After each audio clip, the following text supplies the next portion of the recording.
The stagecoach door burst open and Sarah McAllister collapsed onto Cedar Ridge's dusty main street, her wedding dress torn to shreds, blood trickling from her split lip. 3 days married, 3 days of hell, her mail-order husband had beaten her unconscious and thrown her on the next stage out of Tucson with nothing but the clothes on her back. As predatory eyes surrounded her broken form, a lone rancher emerged from the shadows. "The lady's coming with me," Joe Coleman said, his hand resting on his Colt .45. "Want to know how a discarded bride and a haunted rancher built love from ashes? Watch till the end and comment your city below. Let's see how far this story travels." The Arizona sun hammered down mercilessly on Cedar Ridge's main street that September afternoon in 1882, the kind of heat that made the air shimmer like water and drove sensible folks indoors. Sarah McAllister wasn't given that choice. The stagecoach driver, a grizzled man named Hayes, who'd seen enough human misery to last 3 lifetimes, helped her down from the coach with uncommon gentleness, his weathered face creased with concern. "You sure you want to stop here, miss?" Hayes asked quietly, glancing at the gathering crowd of curious onlookers. "I could take you further west, no charge. Maybe California." "I have nowhere else to go," Sarah whispered through cracked lips, each word sending shooting pain through her bruised jaw. Her left eye was swollen nearly shut, a purple-black testament to Thomas Thornton's final gift to his mail-order bride. 3 days. She'd lasted 3 days as Mrs. Thornton before he'd beaten her senseless in a drunken rage and literally thrown her onto the departing stage with a warning never to return. The crowd pressed closer, a mix of ranch hands, shopkeepers, and the kind of men who lingered in frontier towns looking for opportunity or trouble. Sarah recognized the looks in their eyes, some pitying, others calculating. A woman alone, obviously fleeing something or someone with no visible means of support. She might as well have had "victim" branded on her forehead. "Well, well," a voice drawled from the crowd. "Looks like someone's had themselves a rough ride."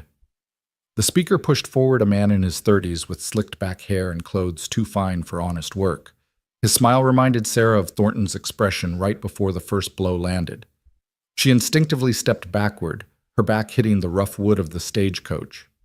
"Name's Wade Garrison," the man continued, tipping his hat in a mockery of politeness. "I run the Sage Hen Saloon. Looks like you could use a friend, miss." "The lady's not interested," a new voice cut through the afternoon heat. The crowd parted and Sarah saw him for the first time. Joe Coleman stood perhaps 6 feet tall, lean but solid, with the kind of quiet presence that made other men step aside without quite knowing why. His clothes were simple worn denim, a faded blue shirt, leather vest scarred from years of work. A Colt .45 rested on his hip, not flashy but well maintained. His face was weathered by sun and wind, putting him somewhere in his early 30s, with dark hair that needed cutting and eyes the color of winter storm clouds. Wade Garrison's smile tightened. "Don't recall asking your opinion, Coleman."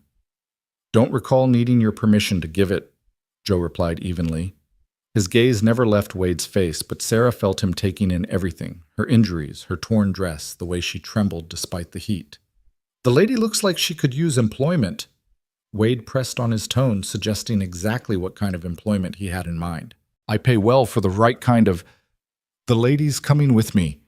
Joe interrupted his voice, carrying a finality that brooked no argument.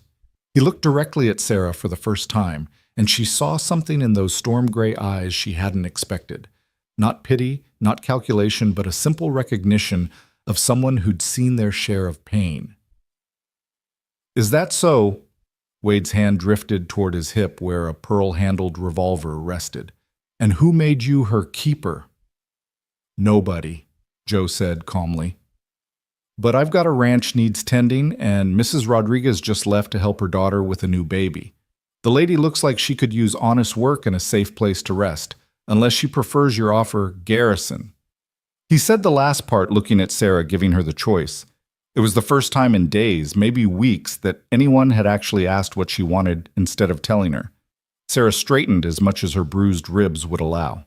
Her voice came out hoarse but clear. "I'll take the ranch work, Mr. Coleman?" "Joe Coleman." He touched the brim of his hat, a gesture of respect, rather than the mockery she'd grown accustomed to. "My wagon's at Murphy's General Store. We can pick up supplies before heading out." Wade Garrison's face darkened. You're making a mistake, Coleman. Taking in strays can be dangerous business. Joe's hand rested casually on his gun belt. I've made worse mistakes and lived through them. The lady's made her choice. For a moment, the street fell silent except for the distant sound of a blacksmith's hammer. The tension stretched taut as a bowstring. Then Wade laughed an ugly sound that made Sarah's skin crawl. Your funeral, Coleman. He tipped his hat to Sarah with exaggerated courtesy. When you get tired of scrubbing floors and mending fences, sweetheart, you know where to find me. I guarantee my beds are softer than whatever Coleman's offering. He turned and strode back toward his saloon, his men following like wolves called off the hunt. The crowd began to disperse, the show apparently over. Sarah found herself alone with Joe Coleman and the stage driver. Thank you, she whispered. Joe nodded once. Can you walk? It's not far to the store. Sarah took a tentative step, and her legs nearly buckled. 3 days of cramped coach travel on top of her injuries had left her weaker than she'd realized. Without hesitation, Joe offered his arm, not grabbing, not assuming, just offering. Hayes, he called to the stage driver. There a bag or anything? The old driver shook his head. She got on with nothing but what she's wearing, and Mr. Hayes lowered his voice. The man who put her on in Tucson, Thomas Thornton, he's a mean drunk with connections. You might want to know that. I'll keep it in mind, Joe said. He looked at Sarah. Thornton, your husband. Sarah felt her cheeks burn with shame. Was. For 3 days. Something flickered in Joe's eyes, understanding maybe or recognition. Well, he's not anymore. Come on, let's get you out of this sun. The walk to Murphy's General Store felt like miles, though it couldn't have been more than 100 yards. Sarah leaned on Joe's arm, acutely aware of how she must look. A battered woman in a torn wedding dress, hair falling from its pin's face, swollen and discolored. People stared from doorways and windows. She heard whispers following in their wake. Mail-order bride, I heard. Thornton's woman from Tucson. Coleman's lost his mind taking in trouble like that.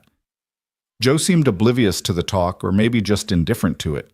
He guided her into the blessed shade of Murphy's store, where the proprietor, a round Irishman with kind eyes, took one look at Sarah and immediately produced a chair. Saints preserve us, Murphy muttered. What kind of animal does this to a woman? The kind that's not worth discussing, Joe said curtly. Mrs. He paused, looking at Sarah questioningly. McAllister, she supplied quickly. Sarah McAllister. She wouldn't use Thornton's name, not ever again. Mrs. McAllister's going to be working at my ranch. She'll need supplies. Put it on my account. Murphy's eyebrows rose slightly, but he nodded. Of course. What does the lady need? Joe looked at Sarah. You'll need clothes first off. That dress is done for. Sarah looked down at the ruined wedding dress, ivory silk, that had cost her entire savings, now torn and blood-stained beyond repair. I don't have any money. I said it's on my account, Joe repeated. Martha, can you help her? A woman emerged from the back room. Murphy's wife, plump and motherly, with graying hair pinned in a practical bun. She took one look at Sarah and immediately went into maternal mode. Oh, you poor dear, come with me, we'll get you sorted out. She shot a look at her husband and Joe. You men go about your business. This requires a woman's touch. Martha led Sarah to a back room filled with bolts of fabric and ready-made clothes. As soon as they were alone, the older woman's eyes filled with tears. That bastard Thornton, she said fiercely. Pardon my language, dear, but there's no other word for a man who does this. You're not the first girl he's treated rough, though you're the first to survive it long enough to get away. Sarah's legs gave out, and she sank onto a wooden crate. There were others. Martha nodded grimly. 2 that I know of. 1 died. They said she fell downstairs, but everyone knew better. The other disappeared one night, and Thornton claimed she ran off with a traveling salesman. She gently touched Sarah's swollen face. You're lucky to be a live child. I don't feel lucky, Sarah whispered. No, I suppose you don't. But Joe Coleman's a good man. Quiet keeps to himself, but good. You'll be safe at his ranch. As Martha helped her out of the ruined dress, Sarah winced at the older woman's gasp. The bruises on her arms were bad enough, but her ribs and back were a painter's palette of purple, black, and sickly yellow. That son of a... Martha cut herself off. How long were you married? 3 days, Sarah said numbly. The first night he was charming. The second night he was drunk. The third, she trailed off. Martha worked in gentle silence, helping Sarah into a simple cotton dress, blue chambray practical and modest. She produced undergarments, a nightgown, another work dress, and a pair of sturdy boots that actually fit. These were ordered by a customer who never picked them up, Martha explained. They'll do you fine. She also insisted on adding a bonnet soap, a hairbrush, and what she called female necessities to the pile. When Sarah protested the expense, Martha waved her off. Joe Coleman can afford it. Besides, his ranch has been too quiet for too long. It'll do him good to have company. Why doesn't he have a wife? Sarah asked, then immediately felt presumptuous. I'm sorry, that's not my business. It's a natural question, Martha said kindly. Joe had a wife once years ago before he came to Cedar Ridge. Elizabeth was her name. She died, though he's never said how. He came here about 5 years back, bought the old Sawyer place, and he's been alone ever since. He's had offers, plenty of women in town would marry him in a heartbeat, but he's never shown interest. Sarah absorbed this information as Martha helped her pin up her hair, hiding the worst of the tangled mess under the bonnet. A widower, then. That explained the sadness she'd glimpsed in his eyes, the way he'd looked at her with recognition rather than mere pity. When they emerged from the back room, Joe was loading supplies into a wagon, flour, coffee beans, salt pork ammunition, and other necessities. He glanced at Sarah in her new clothes and nodded approval. Better? He said simply. You ready to go? Sarah nodded, not trusting her voice. The kindness of these strangers after the cruelty she'd endured was almost harder to bear than the abuse itself. At least with Thornton, she'd known where she stood. Joe helped her up onto the wagon seat, his touch careful and impersonal. He climbed up beside her and took the reins. As they pulled away from the store, Sarah saw Wade Garrison standing outside his saloon watching them with an expression that made her shiver despite the heat. He won't bother you, Joe said quietly, following her gaze. Garrison's scum, but he's not stupid. He knows better than to come onto my land uninvited. They rode in silence through the town and out into the desert. The road was rough, and every bump sent pain shooting through Sarah's ribs, but she bit her lip and endured it. She'd endured worse. After about 20 minutes, Joe spoke again. I should explain the situation. My ranch isn't large, about 300 acres, 50 head of cattle, some horses. I can manage the livestock myself, but the house has been neglected since Mrs. Rodriguez left. I can't pay much room board and $2 a week, but you'll have your own space and privacy. That's generous, Sarah said, meaning it. Most domestic positions paid less and rarely with the promise of privacy. There's a small room off the kitchen that was Mrs. Rodriguez's. It has its own door to the outside so you can come and go without feeling trapped.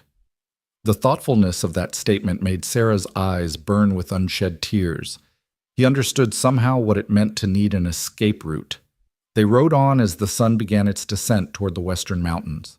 The landscape was harsh, but beautiful in its way, red rock formation stands of saguaro cacti, patches of hardy desert flowers. Sarah found herself oddly soothed by the emptiness, the vast spaces where no one could corner her. Can I ask you something? She said suddenly. Joe glanced at her. Go ahead. Why did you intervene? Back in town, I mean. You don't know me. I could be trouble like Garrison said. Joe was quiet for so long she thought he wouldn't answer. Finally he said, I knew someone once who needed help. No one gave it. I've regretted that every day since. Your wife. The question slipped out before Sarah could stop it. Joe's hands tightened on the reins, but his voice remained steady. Yes. I'm sorry. It was a long time ago. He pointed ahead. That's my land starting at that rock formation. Sarah looked where he indicated and saw a sprawling ranch nestled in a valley between two ridges. The main house was adobe single-story but substantial with a wide porch wrapped around two sides. There was a barn, a corral with several horses, a chicken coop, and what looked like a small garden plot gone to seed. It wasn't fancy, but it looked solid, permanent, safe. It's beautiful, she said softly. Joe made a sound that might have been surprise. Most people find it too isolated. Isolation sounds perfect right now. He pulled the wagon up to the front of the house as the sun touched the mountain peaks, painting everything in shades of gold and red. A dog emerged from the barn, a mixed breed with intelligent eyes and a cautious demeanor. "That's Scout," Joe said. "He's particular about strangers, but he won't hurt you." The dog approached slowly, sniffing at Sarah's extended hand before apparently deciding she passed inspection. His tail wagged once, twice. "Seems you're approved," Joe said, with what might have been the ghost of a smile. "Let me show you the house." The interior was exactly what Sarah expected: functional, masculine, dusty. The main room served as both living and dining area, with a stone fireplace, a wooden table with 4 chairs, and a leather armchair that had seen better days. The kitchen was surprisingly well equipped with a good stove, plenty of shelves, and a pump that brought water right inside, a luxury in these parts. Joe led her to a door off the kitchen. "This will be your room." The space was small but clean, with a narrow bed, a dresser, a washstand, and as promised, a door leading directly outside. The window had actual glass and curtains that, while faded, provided privacy. "The outhouse is behind the main house," Joe said, clearly uncomfortable with the necessity of mentioning such things. "There's a hip bath in the storage room you can use. I usually bathe in the creek so you'll have privacy." Sarah set down the bundle of clothes Martha had wrapped for her. "Mr. Coleman, I need to be clear about something." He turned to face her, waiting. "I'm grateful for the job and the shelter, but I won't— that is, if you're expecting—" She struggled to find the words. "I'm expecting you to cook clean and maybe help with the garden," Joe said firmly. "Nothing else. Your personal life is your own business, Mrs. McAllister. I'll respect your privacy, and I expect the same in return." The relief that flooded through her was so intense she had to grip the doorframe for support. "Thank you. Supper's usually at sundown. I can manage tonight. You should rest. There's water in the pitcher, and Mrs. Rodriguez left some liniment in the dresser that might help with—" He gestured vaguely at her injuries. "I'll be in the barn if you need anything." He left quickly, as if eager to escape the awkwardness of the situation. Sarah closed the door behind him and sank onto the bed, finally allowing the tears she'd been holding back to fall. She cried for the girl who'd left Illinois 3 weeks ago, full of hope, answering an advertisement for a refined gentleman rancher seeking companionship and marriage. She cried for the humiliation of discovering Thomas Thornton was neither refined nor gentle, but a violent drunk who'd lied about everything from his profession. Gambler, not rancher, to his intentions. He'd wanted a servant he could also bed, not a wife. But mostly she cried from relief. For the first time in days, she was alone in a room with a door she could lock in a place where a man had promised to respect her privacy, where she could perhaps begin to piece together the shattered fragments of herself. A soft knock interrupted her tears. "Mrs. McAllister." Joe's voice came through the door. "I'm leaving a tray outside, just some bread and soup, nothing fancy." She heard his footsteps retreat. When she opened the door, she found a wooden tray with a bowl of what looked like beef stew, thick slices of bread, and a glass of water. Simple fare, but the kindness of it made her tears start fresh. She ate slowly, her jaw protesting every bite but forcing herself to finish it all. She'd learned the hard way that you ate when you could because you never knew when the next meal would come. As darkness fell, she used the liniment Joe had mentioned, wincing as she applied it to the worst of her bruises. It smelled sharp and medicinal, but brought blessed numbth to the pain. She changed into the nightgown Martha had given her, carefully folding her new dress. Through her window, she could see light from the barn where Joe was apparently still working. What kind of man took in a stranger like this, offering safety without demanding anything in return? In her experience, men always wanted something. Yet Joe Coleman seemed to want nothing more than help with his house, treating her with a careful respect that was almost formal in its boundaries. She thought about what Martha had said, that Joe had been widowed, that his wife had died years ago. Sarah understood grief, understood loss, though hers was different. She'd lost herself in those 3 days with Thornton, lost the naive girl who'd believed in fairy tale endings and mail-order romance. A coyote howled somewhere in the distance, and Sarah shivered. The desert was full of dangers, wild animals, rough men, the killing heat of day and cold of night. But lying in this narrow bed in this small room with 2 doors she could escape through if needed, she felt safer than she had in weeks. Tomorrow would bring new challenges. She'd have to prove herself useful, earn her keep, navigate whatever strange arrangement she'd entered into with Joe Coleman. But tonight, for the first time since leaving Illinois, she could sleep without fear of what or who might come through her door. The last thing she saw before exhaustion claimed her was a small, carved wooden cross hanging on the wall, simple and unadorned. She wasn't particularly religious, but something about its presence comforted her. Someone had cared enough to put it there to offer protection or blessing to whoever slept in this room. "Thank you," she whispered to the darkness. Not sure if she was thanking God, Joe Coleman, or simply the universe for this moment of respite. Morning came too soon, announced by a rooster's crow that sent pain shooting through Sarah's head. Every muscle in her body protested as she forced herself out of bed. Her reflection in the small mirror above the washstand was hardly encouraging. Her left eye had turned an impressive shade of purple-green, and her split lip had scabbed over unattractively. But she was alive, and she had work to do. She dressed carefully in the blue chambray, pinned her hair as neatly as she could manage, and ventured into the kitchen. Joe was already gone, but he'd left coffee on the stove and a note on the table. "Working the north pasture, back by noon. Rest if you need to. J.C." Sarah looked around the kitchen, assessing what needed to be done. The answer was everything. Dust coated every surface, dishes were stacked unwashed, and she didn't want to know when the floor had last been swept. But this was familiar territory. She'd kept house for her father and brothers after her mother died, and later for the boarding house where she'd worked to save money for her trip west. She started with the dishes, heating water on the stove, and attacking the pile with determination. Her ribs protested every movement, but she found a rhythm that minimized the pain. As she worked, she planned sweep the floors, dust the surfaces, take inventory of the pantry, perhaps start some bread for dinner. By the time Joe returned at noon, she'd transformed the kitchen. The surfaces gleamed, the floor was swept and mopped, and fresh bread was rising under a clean cloth.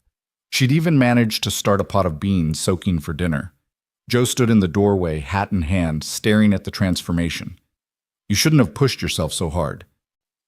Sarah straightened from where she'd been organizing the pantry shelves. "I need to earn my keep, Mr. Coleman." "Joe," he said, "just Joe is fine, and you've more than earned it already." He gestured at the kitchen. "I'd forgotten it could look like this." "When did Mrs. Rodriguez leave?" 6 weeks ago. I've been managing, but—" He shrugged. Sarah could see exactly how he'd been managing poorly. The man might be capable with cattle and horses, but domestic skills were clearly not his strength. "I've got beans soaking for dinner," she said, "and fresh bread. Is there anything particular you'd like? Whatever you make will be fine." He paused, seeming to wrestle with something. "Your face looks worse today. The bruising, I mean. Do you need anything Doc Morrison could—" "No," Sarah said quickly. "No doctor. It'll heal on its own." Joe nodded, understanding her reluctance. A doctor meant questions, possibly word getting back to Thornton complications she couldn't afford. "I'll be working on the fence in the south pasture this afternoon," he said. "Scout will stay here with you. He's good protection, and he knows to bark if anyone approaches." The dog in question was lying on the porch, watching them through the open door with intelligent eyes. "You think someone might come?" Sarah asked, unable to keep the fear from her voice. Joe's expression hardened slightly. "Wade Garrison might try to test boundaries, or Thornton might come looking, though it's a long ride from Tucson. Either way, Scout will warn you, and I'll hear him from the pasture. You're safe here." Safe. Such a small word for such a large promise. The afternoon passed peacefully. Sarah continued her assault on the house's neglect, though she paced herself more carefully. She found evidence of the home's history as she cleaned a woman's handkerchief embroidered with EC tucked behind a shelf, a dried flower pressed between books, a single earring fallen behind the dresser. Elizabeth Coleman's ghost lingered in small forgotten corners. As the sun began to set, Sarah had dinner ready, beans flavored with salt pork, fresh bread, and coffee, strong enough to float a horseshoe, which seemed to be how Joe liked it. They ate in silence at the newly cleaned table, but it wasn't uncomfortable. Sarah had learned to distinguish between the silence of brewing violence and the silence of simple quietude. This was the latter. "This is good," Joe said finally, gesturing at his plate. "Really good." "Thank you." Sarah hesitated, then asked, "Has it really been 5 years since you've had a woman's cooking?" "Mrs. Rodriguez cooked sometimes, but she was elderly and preferred simple things. Before that—" He trailed off. "Yes, 5 years." Sarah wanted to ask about Elizabeth about what had happened, but she recognized the wall in his voice. She had her own walls, after all. After dinner, Joe insisted on helping with the dishes, though his help consisted mainly of drying what she washed. They worked side by side in comfortable quiet, and Sarah found herself oddly at peace. This was what she'd imagined when she'd answered Thornton's advertisement: domestic partnership, shared labor, simple companionship. Not the passion of dime novels, but something sustainable, something real. "I'll be heading to town tomorrow," Joe said as he put away the last plate. "Need to pick up feed and check the mail. You're welcome to come if you'd like, or you can stay here." Sarah thought of Wade Garrison's leering face, the whispers that had followed her through town. "I'll stay if that's all right." "Of course. Make a list if you need anything." That became their pattern over the following days. Joe left early to work the ranch, returned for lunch, worked until supper. Sarah kept the house cooked. The meals slowly reclaimed the garden from the desert's encroachment. They ate together but talked little, each respecting the other's need for quiet. The bruises began to fade. The swelling reduced, though Sarah still avoided her reflection. Her ribs still ached, but she could move without gasping. She learned Joe's preferences without asking: strong coffee, simple food, everything in its place. He learned hers too, tea, when he could get it time alone in the evening, Scout's company, while she worked. It was Scout who warned her exactly 1 week after her arrival. The dog's sudden barking brought Sarah from the garden, where she'd been coaxing life back into withered tomato plants. A rider was approaching from the direction of town, and even at a distance she could see it wasn't Joe. He was too broad, sat his horse wrong. Fear flooded through her as the rider came closer. Wade Garrison, dressed in his town clothes, smiling that predator's smile. "Afternoon, Mrs. McAllister," he called, stopping just outside the yard fence. "Thought I'd come see how you're settling in." Sarah stood slowly, acutely aware that Joe was in the far pasture, too far to hear, even if she screamed. "Mr. Coleman isn't here." "I know. Saw him heading out this morning." Garrison dismounted, tied his horse to the fence post. "Thought you and I could have a private chat." Scout growled low in his throat, positioning himself between Sarah and the gate. "Whatever you have to say, you can say from there," Sarah said, proud that her voice didn't shake. Garrison laughed. "Come now, is that any way to treat a visitor? I'm here to make you an offer. A better offer than whatever Coleman's paying you to play house." "I'm not interested."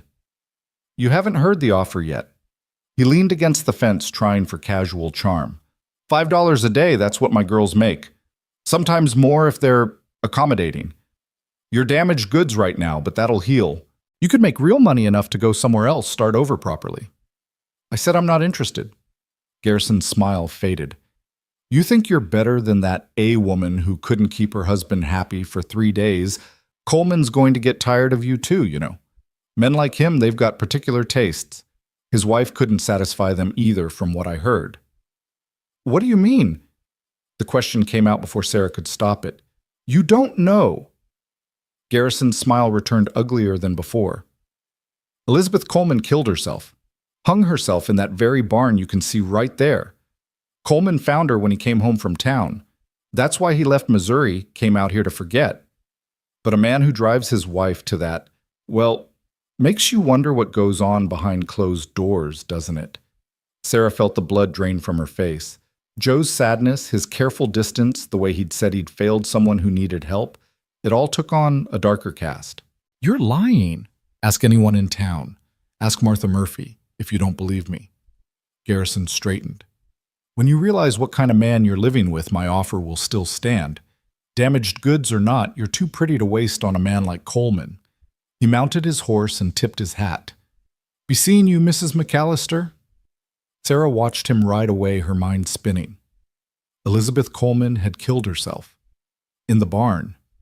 Joe had found her. She looked at the barn ordinary in the afternoon sun and shivered. What kind of man was Joe Coleman really?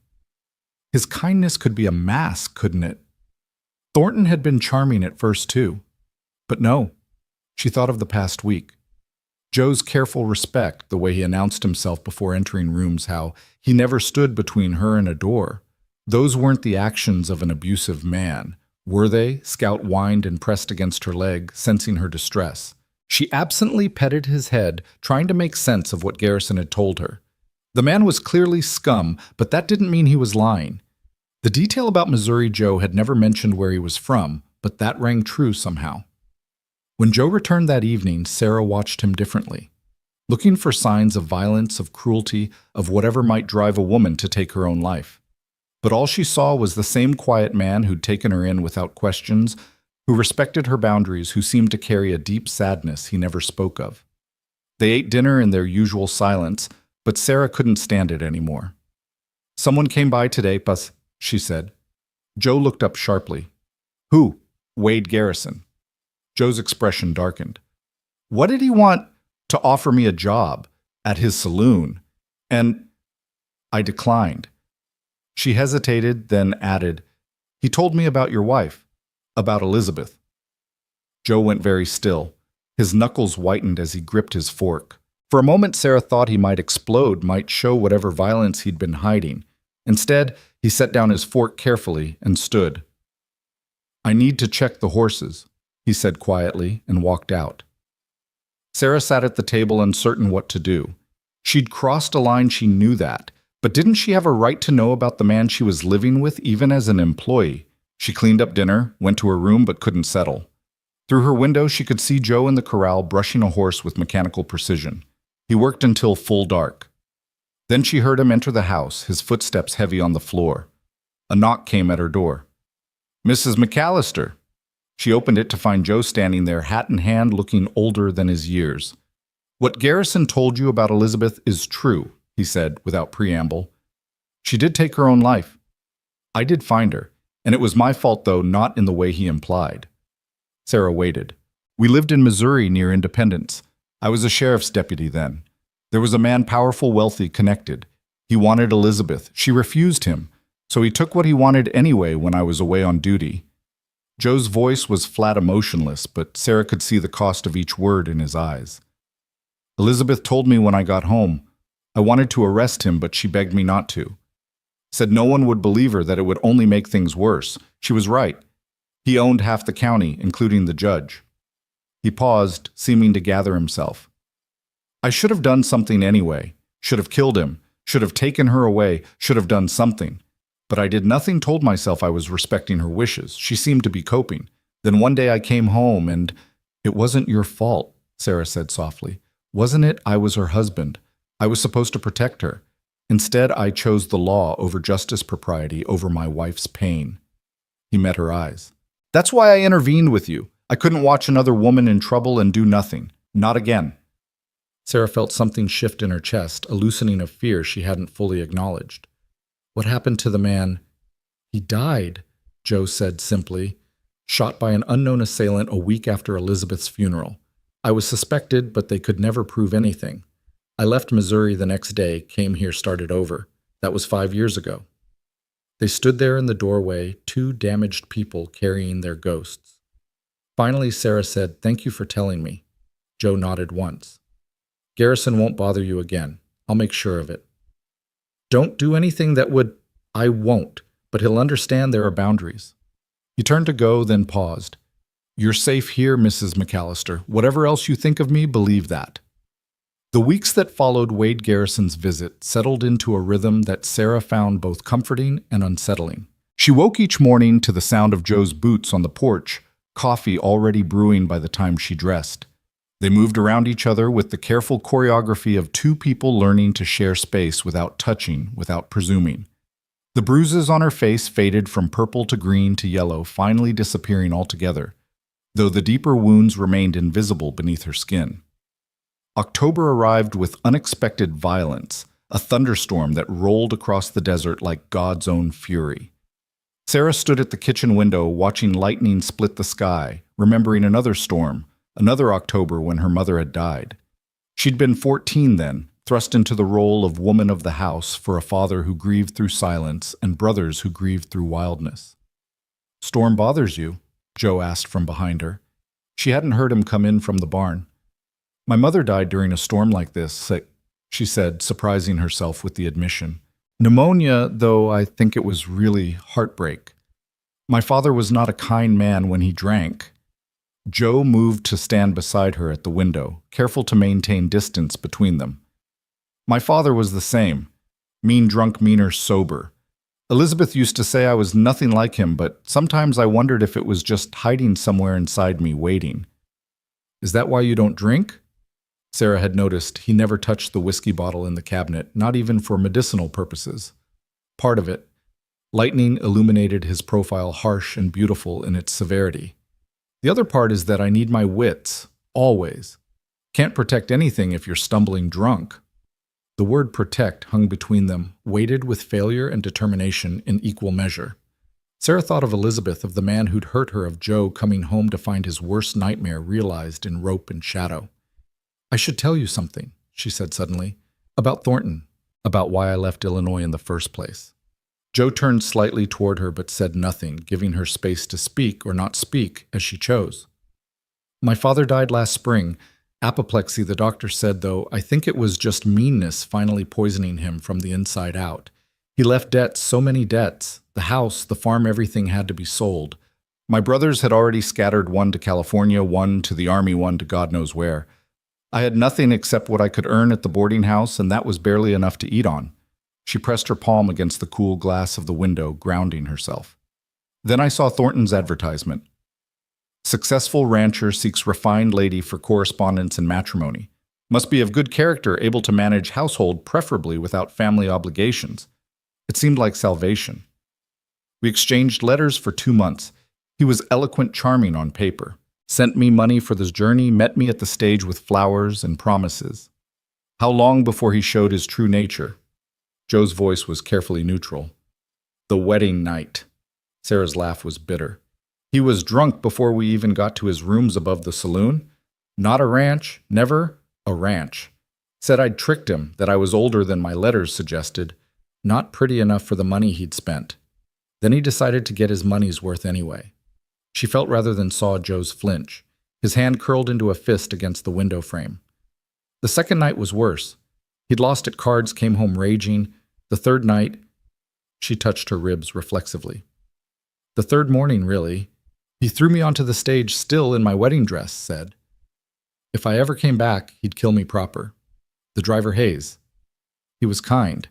Didn't charge me for the ride, even though Thornton hadn't paid my passage.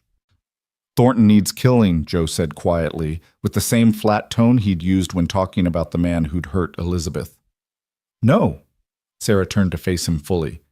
No, he's not worth hanging for. Men like him always find their own bad ends eventually. Joe studied her for a long moment. You're stronger than you think you are. Or weaker than I should be. A stronger woman wouldn't have believed those letters, wouldn't have traveled across the country for a stranger's promises. A stronger woman might not have survived what you survived.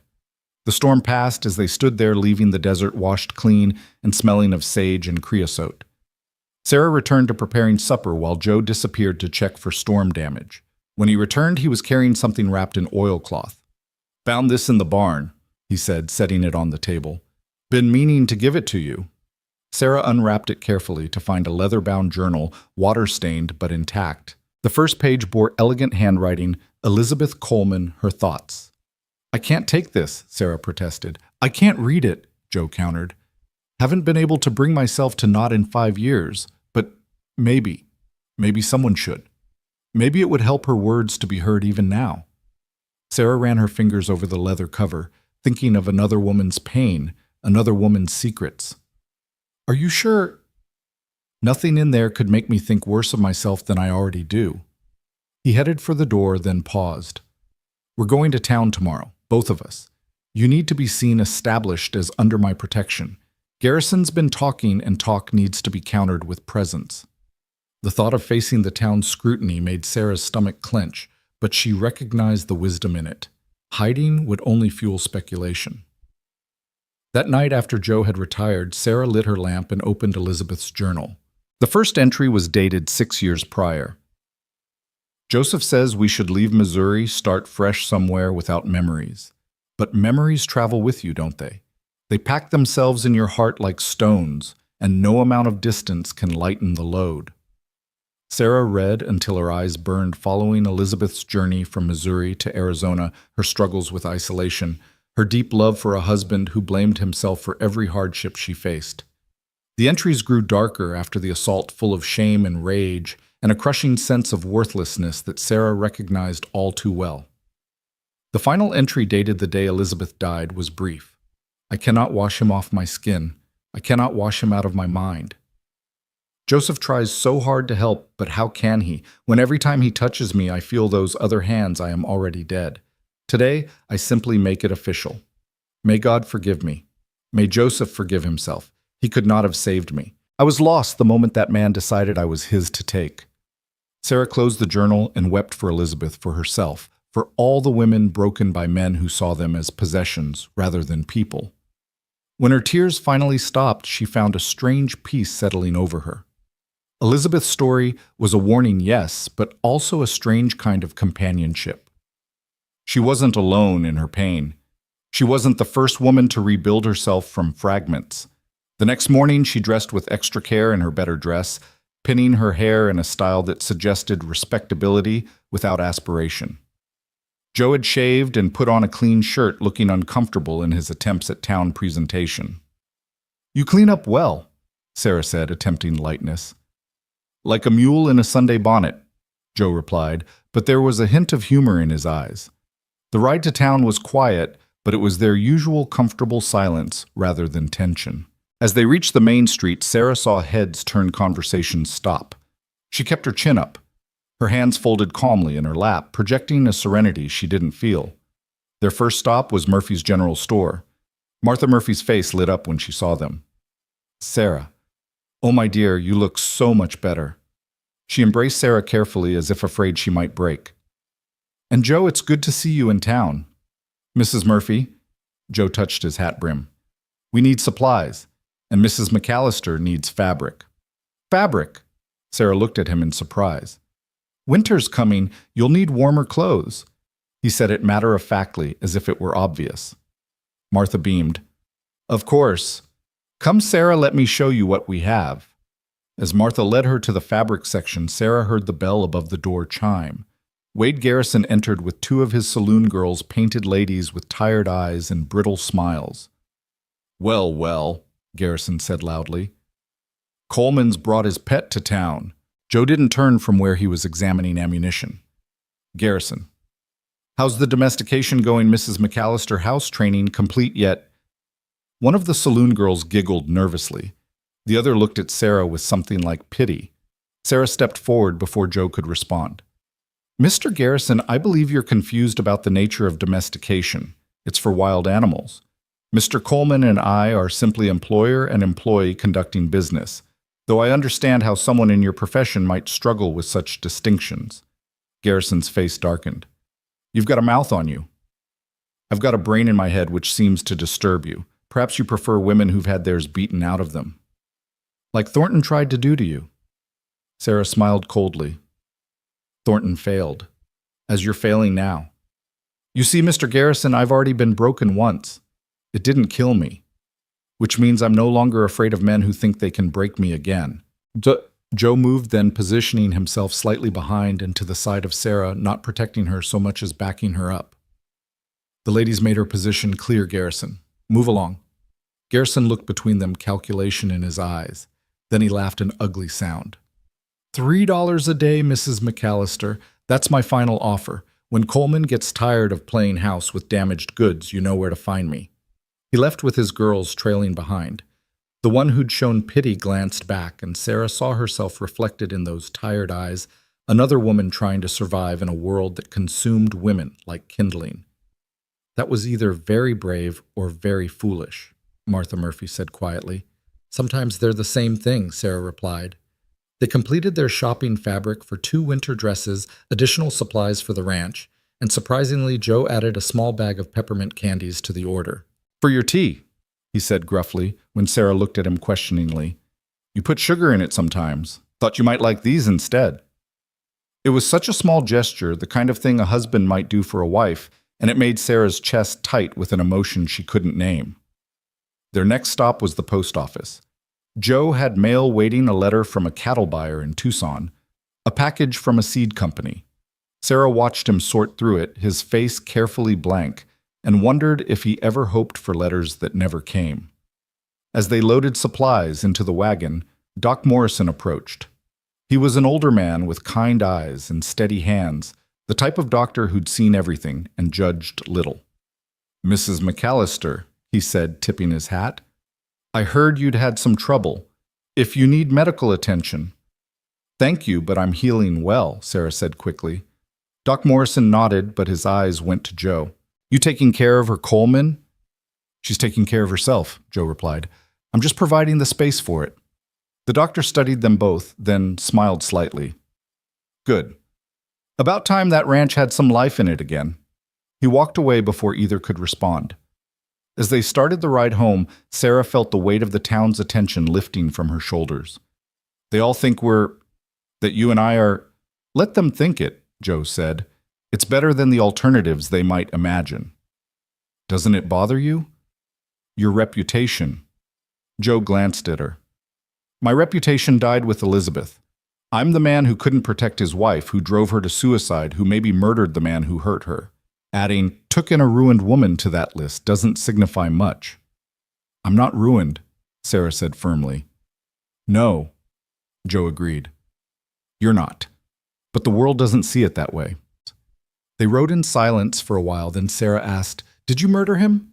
Joe was quiet so long she thought he wouldn't answer. Finally, "I went to his house that night, planned to kill him, had my gun, had my rage, had nothing left to lose. But when I got there, he was already dead. Someone had beaten me to it." "Who?" "Never found out. Could have been anyone. He had plenty of enemies. Or maybe—" He trailed off. "Maybe what? Maybe Elizabeth had a friend I didn't know about, someone who loved her enough to take that risk." He shook his head. "Doesn't matter now. Justice was done, even if it wasn't by my hand."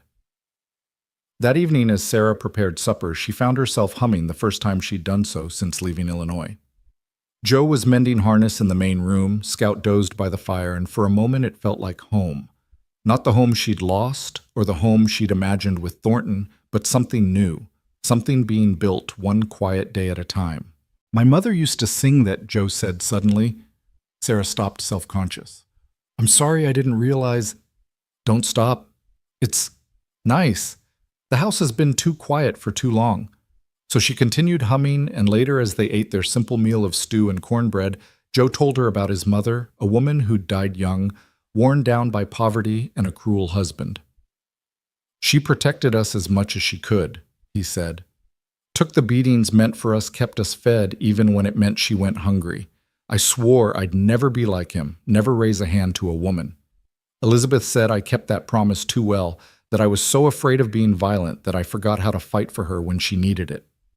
"You can't fight what you don't see coming," Sarah said softly. "Elizabeth said that too. The night before she died, she said it wasn't my fault that evil doesn't announce itself." He pushed his plate away. "But I should have seen it.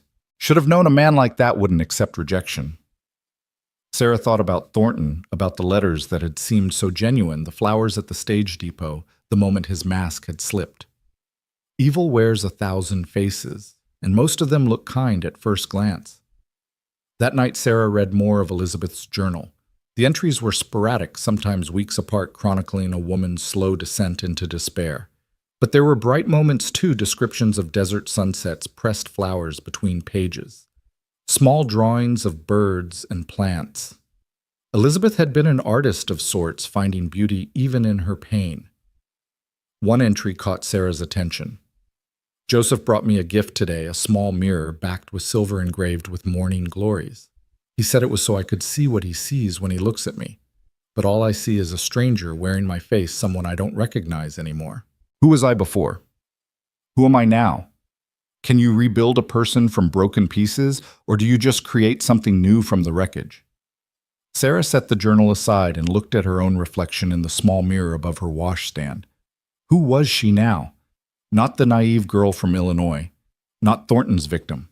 Not quite the housekeeper she pretended to be. Something in between, something still forming. A soft knock at her door interrupted her thoughts. "Mrs. McAllister, Sarah." It was the first time Joe had used her given name. She opened the door to find him standing there with a steaming cup. "Thought you might like some tea, with peppermint." She accepted the cup, inhaling the sweet steam. "Thank you." He started to leave, then turned back. What you said to Garrison today, that was something. Elizabeth would have admired your spine. I was terrified, Sarah admitted. Courage isn't the absence of fear. It's acting despite it. He paused. You're not what I expected when I offered you the job. What did you expect? Someone broken, someone who needed saving. He met her eyes. Instead, I got someone who's saving herself. I just provided the space. After he left, Sarah sat on her bed sipping the tea, thinking about broken pieces and new construction. Maybe that was what they were doing here, not healing exactly, but building something new from the wreckage of their former selves. Joe with his guilt and grief, her with her bruises and betrayal, creating a strange kind of partnership that wasn't quite friendship, wasn't quite romance, but something uniquely theirs. The next few weeks brought a routine that Sarah found herself treasuring. Morning coffee with Joe before he headed out to work lunch together, when he could manage it evenings by the fire, where sometimes they talked and sometimes they simply existed in the same space. She learned that he liked his eggs over easy, that he read slowly but retained everything, that he had a dry humor that emerged in unexpected moments. He learned that she sang when she thought he couldn't hear, that she had a talent for coaxing life from dead plants, that she wrote letters to her brothers she never sent. Why don't you mail them? He asked one evening, seeing her fold another unmailed letter. Because they don't need my troubles added to theirs, and because I'm not ready for them to know where I am, what I've become. A survivor. A woman living with a man who isn't her husband, working as a housekeeper after failing at marriage. She sealed the letter in an envelope, adding it to the growing stack in her drawer. Not exactly the pride of the family. Joe was quiet for a moment. You could tell them you're my wife. Sarah's breath caught. What? In the letters. If it would make it easier. Tell them you remarried, that you're happy, that you're safe. Give them peace of mind. That would be lying. Would it? You are safe. And I think you might be happy at least sometimes. Sarah looked at him, lamplight casting shadows across his face. Are you happy? Sometimes, he admitted. More than I have been in 5 years. It wasn't a declaration of anything, but it was truth, and truth was more valuable than pretty words. November arrived with cold winds and the threat of snow. Sarah had finished one winter dress and was working on the second when Joe came in from the range with news. There's been trouble in Tucson. Thornton got himself killed in a card game. Accused a man of cheating, pulled a gun. The other man was faster. Sarah's hand stilled on the fabric. She waited to feel something: relief, vindication, sorrow, but there was only emptiness. When, 3 days ago, Wade Garrison brought the news to town, thought you should know. How considerate of him, Sarah said dryly. Joe sat down across from her, studying her face. How do you feel? Free, she said after a moment. Is that wrong? To feel free when a man is dead? He was dead to you already. This just makes it official. Sarah returned to her sewing, but her hands trembled slightly. I suppose I'm officially a widow now. Widowhood suits you better than marriage did. It was a dark joke, but Sarah found herself laughing, and once she started, she couldn't stop. The laughter turned to tears, and the tears to sobbing. Joe didn't move to comfort her, understanding that this was something she needed to experience alone, but he stayed a steady presence across the table until the storm passed. I'm not crying for him, she said finally. I know. I'm crying for who I was before him, for the girl who believed in love letters and fairy tales. She's not entirely gone, Joe said quietly. I see her sometimes when you're working in the garden or humming in the kitchen. She's just wiser now. That night, Sarah burned Thornton's letters. Joe stood with her in the cold November air as she fed them one by one to the flames. The last thing to burn was her marriage certificate. She hesitated, then handed it to Joe. Would you? He took it without question and dropped it into the fire. They watched it curl and blacken, reducing 3 days of marriage to ash and smoke. Elizabeth kept hers, Joe said suddenly. Even after what happened, she kept our marriage certificate. I found it in her things after. Never understood why. Because the marriage wasn't what hurt her. The marriage was the good part before the rest. Joe looked at her sharply. How do you know? Because I read her journal. She loved you until the end. She just couldn't find her way back to herself, and that wasn't your fault. They stood in silence, watching the fire die down.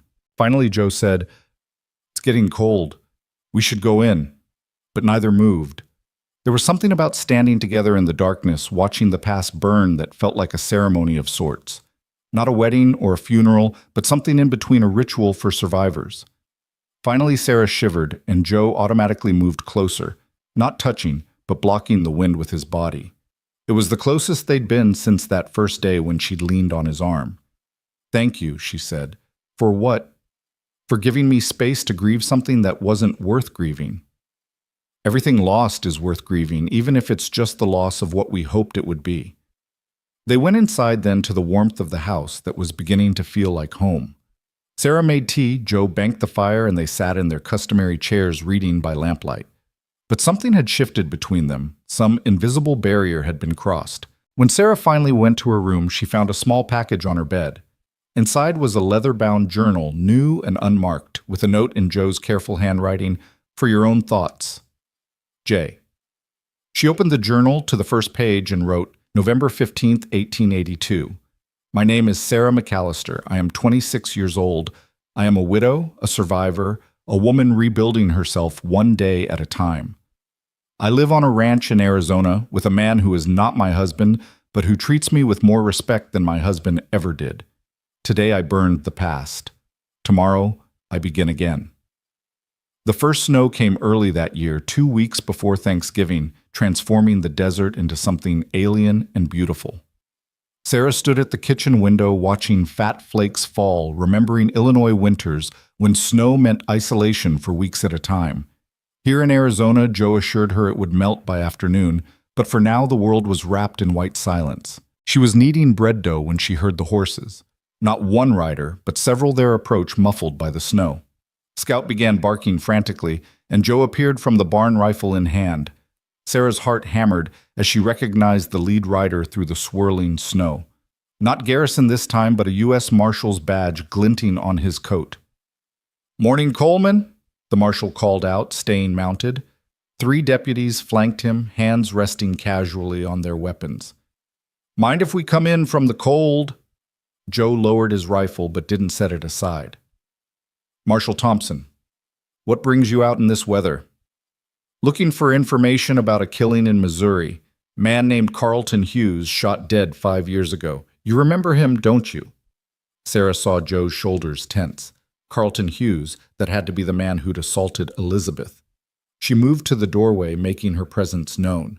The marshal's eyes flicked to her, taking in her flour-dusted apron and defensive posture. "Ma'am?" Thompson touched his hat. "You'd be the widow McAllister." "I am," Sarah said, lifting her chin. The title still felt strange on her tongue. "Heard your husband died recent-like in Tucson. My condolences." "Thank you, but condolences aren't necessary. Mr. Thornton and I were estranged." The marshal's eyebrows rose slightly. "That's so. Well, Coleman, seems you've got a habit of taking in women with complicated pasts." "Get to your point, Thompson," Joe said quietly. The marshal dismounted his deputies, following suit. "The point is, Hughes's widow has been making noise. Says you killed her husband, that you threatened him publicly after your wife's death. She's got money now, remarried well, and she's pushing for justice." "Her husband raped my wife," Joe said flatly. "Everyone knew it, even if no one would say it in court." "That's an accusation without proof, Coleman. What I have proof of is you being in town the night Hughes died. What I have is witnesses saying you'd been drinking, talking about revenge." Sarah stepped forward. "When did Mr. Hughes die exactly?" Thompson consulted a small notebook. "September 15th, 1877. Shot twice in the chest on his own property around midnight." "And where was Mr. Coleman seen drinking?" "Morrison's saloon until about 11. Sarah's mind raced. An hour to ride to Hughes's property, commit murder, and return in the dark while intoxicated. "You seem mighty interested in the details, ma'am," one of the deputies said suspiciously. "I'm interested in logic, deputy. Mr. Coleman doesn't drink. Haven't seen him touch liquor once in the months I've been here. So either he was drinking that night 5 years ago, in which case he'd have been in no state to ride and shoot accurately in darkness, or the witnesses are mistaken about seeing him drink. Thompson studied her. You weren't here 5 years ago. You don't know what Coleman was like then. I know what grief does to a man, Sarah said steadily. My first husband beat me near to death in a drunken rage. You want to know the difference between a violent drunk and a grieving man? A violent drunk's aim is true. A grieving man can barely stand, let alone shoot straight. Joe looked at her with something like wonder. Thompson, however, wasn't convinced. I need to search the property, Coleman. Looking for evidence. Evidence of what? A 5-year-old crime you can't prove. Evidence of guns, specifically a .44 caliber Smith & Wesson, which is what killed Hughes. Joe laughed bitterly. Half the men in Missouri owned that model, but not all of them had motive. Thompson signaled his deputies. We'll start with the house. Sarah watched helplessly as the men invaded their carefully ordered space-opening drawers, checking under floorboards, examining every corner. They were professional about it, not deliberately destructive, but it still felt like violation. When one deputy headed for her room, she moved to block him. That's my private space. Step aside, ma'am, Thompson said, not unkindly. We have to be thorough. Joe moved then, positioning himself beside Sarah. You go in there with her present, Thompson. Your men can search the rest. It was a small protection, but Sarah felt grateful for it. She stood in her doorway as Thompson efficiently searched her small room, trying not to feel exposed as he rifled through her few possessions. He paused at the stack of unmailed letters, then at Elizabeth's journal on her nightstand. What's this? My late Elizabeth Coleman's journal, Sarah said. Mr. Coleman gave it to me to read. Thompson flipped through it, his expression growing grimmer with each page. This talks about Hughes, about what he did. Yes. This could be considered motive evidence, or proof that Mr. Coleman had every reason to want justice through legal channels, Sarah countered. That journal shows a man trying to support his wife through legal means, not plotting murder. Thompson closed the journal and surprisingly handed it back to her. Maybe. They searched for 2 more hours, examining the barn, the outbuildings, even the garden shed. Finally, as the snow began to melt under pale winter sun, Thompson gathered his men. We didn't find anything conclusive, Coleman, but this isn't over. Mrs. Hughes has connections and she's pushing hard. You might want to consider finding yourself a good lawyer. I didn't kill Hughes, Joe said simply. Thompson mounted his horse. Maybe not, but someone did, and you're the obvious suspect. Don't leave the territory. He touched his hat to Sarah. Ma'am, you might want to reconsider your employment situation. Associating with Coleman could be dangerous for your reputation. My reputation survived worse than whispered suspicions, Marshal. Thompson shook his head and led his men away, leaving deep tracks in the melting snow. Sarah and Joe stood in the yard, watching until they disappeared over the ridge. You didn't have to defend me, Joe said quietly. Yes, I did.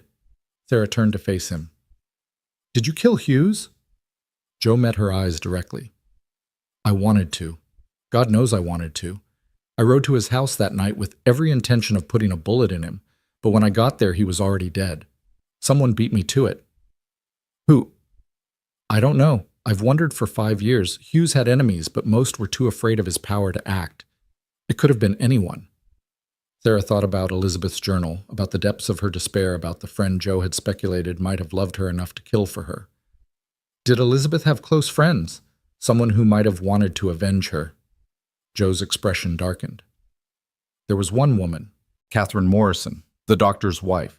She and Elizabeth were close, but Kate was in Denver that week visiting her sister. I checked. You checked? I needed to know, not to turn them in, but to thank them, maybe, or to understand. He rubbed his face tiredly. It doesn't matter now. Hughes is dead, Elizabeth is dead, and I'm here. They went inside to find the house in disarray, everything pulled apart and carelessly repositioned. Sarah began methodically putting things right, while Joe stood in the middle of the chaos looking lost. They had no right, Sarah said fiercely, refolding linens with sharp, angry motions. No right to come here and disturb our peace. Our peace, Joe repeated softly. Sarah paused, realizing what she'd said. This home, This life we've built, it is peaceful, isn't it, despite everything? It was, Joe agreed. But Thompson's right. This isn't over. Mrs. Hughes won't stop, and having you here being associated with me, it could destroy you. You should consider leaving. Sarah slammed a drawer shut. Don't you dare! What? Don't you dare decide what's best for me. I've had enough of men making my choices. If I want to leave, I'll leave. If I want to stay, I'll stay. And right now, Joe Coleman, I want to stay. He stared at her, this woman who'd arrived broken and bleeding, who now stood in his kitchen, fierce as a mountain cat, defending him against accusations and U.S. Marshals alike. Why? He asked simply. Sarah considered the question, finding the honest answer. Because for the first time in my life, I'm choosing where to be, not driven by duty or desperation or someone else's decisions. I'm here because I choose to be here with you in this place we've made safe together. Don't take that choice away from me. Joe moved then, crossing the space between them in 2 strides. For a moment, Sarah thought he might embrace her, might break the careful physical distance they'd maintained for months. Instead, he took her flower-covered hand in his, holding it like something precious. All right, he said. You stay. We both stay. Whatever comes, we face it. Sarah squeezed his hand, feeling the calluses from years of hard work, the strength that had never been turned against her. Together. That night she wrote in her journal, they came looking for evidence of old crimes, but what they disturbed was new peace. Joe held my hand today. Such a simple thing, yet it felt like a promise. Not of romance or passion, but of partnership. We are 2 damaged souls choosing to stand together against whatever storms may come. The next morning brought Kate Morrison to their door. Sarah recognized her from town, the doctor's wife, a handsome woman in her 40s with intelligent eyes and an air of contained energy. She carried a basket of preserves and a knowing look. Heard the marshal paid you a visit, she said without preamble. Thought you might need some comfort food. Joe stood aside to let her in, his expression wary. Kate. Joseph. She turned to Sarah. You must be Sarah McAllister. I've heard so much about you. From the town gossips, no doubt, Sarah said, taking the basket. From my husband, actually. He says you've done wonders for this place. And for Joe. Kate's eyes swept the clean-ordered kitchen. Elizabeth would be pleased. The mention of Elizabeth hung in the air like a challenge. Joe tensed, but Kate continued calmly. She was my dearest friend, you know. We spoke of everything. Her fears, her pain, her love for you, Joseph, and her hatred for Carlton Hughes. Kate, Joe warned. Oh, hush. The marshal's gone, and we all know you didn't kill Hughes much as he deserved it. Kate accepted the cup of tea Sarah offered. You were too drunk that night to ride straight, much less shoot straight. How would you know? Sarah asked carefully. Kate smiled a secret smile that transformed her pleasant face into something almost dangerous. Because I was the one who kept buying you drinks, Joseph. Making sure you stayed in that saloon where everyone could see you until well past the time Hughes was killed. Joe sat down heavily. You were in Denver. I was supposed to be in Denver. I sent letters from there, had my sister mail them, but I came back early, very early. Kate sipped her tea calmly. Carlton Hughes raped my friend. The law wouldn't touch him, so I touched him. Twice. In the chest. With my late father's Smith & Wesson. The silence in the kitchen was deafening. Sarah found herself gripping the edge of the table, staring at this respectable doctor's wife, who spoke of murder like discussing a recipe. Why are you telling us this? Joe asked hoarsely. Because that fool Agnes Hughes is stirring up trouble, and you need to know what really happened so you can protect yourself. And because... Kate looked at Sarah. I wanted you to understand that Elizabeth had people who loved her, who would have done anything for her. She wasn't as alone as she felt. Does Doc Morrison know? Sarah asked. My husband is a good man who sleeps very soundly and never questions my occasional trips to Denver. Kate stood smoothing her skirts. Now I should go before tongues start wagging about how long I've been here. Sarah, you're welcome to call on me in town anytime. And Joseph. She touched his shoulder gently. Elizabeth would want you to be happy. She'd want you to forgive yourself. She'd be glad you're not alone anymore. After she left, Joe and Sarah sat in stunned silence. Finally, Sarah said, She killed him. Kate Morrison killed Hughes. And she'll never face justice for it, Joe said. No one would believe it.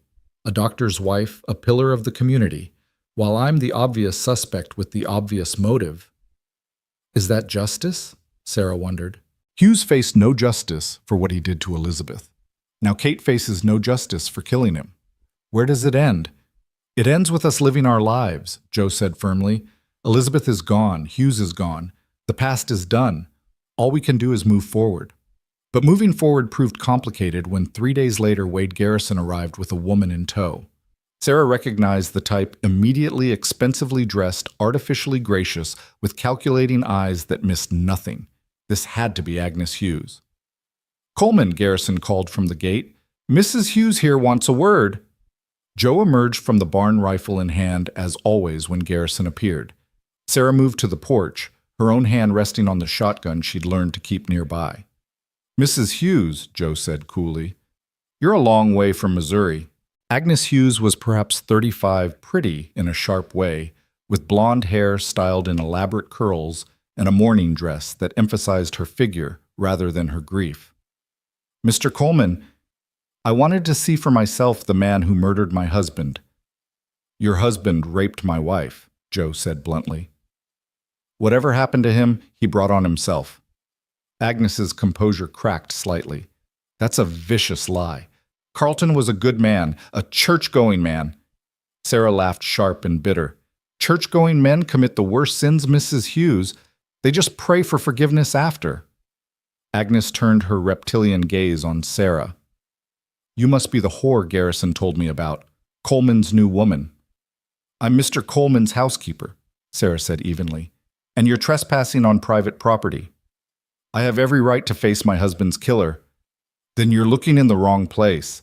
Kate Morrison's voice came from behind them. None of them had heard her carriage approach. She descended with medical bag in hand, every inch the respectable doctor's wife. Joseph was in Morrison's saloon until past midnight the night your husband died. My husband treated him for alcohol poisoning the next morning, hardly the condition of a man who'd ridden 20 miles and committed murder. Agnes's eyes narrowed. You're lying. You're all protecting him. I'm providing medical testimony, Kate said calmly, which any court would accept. Your husband had many enemies, Mrs. Hughes.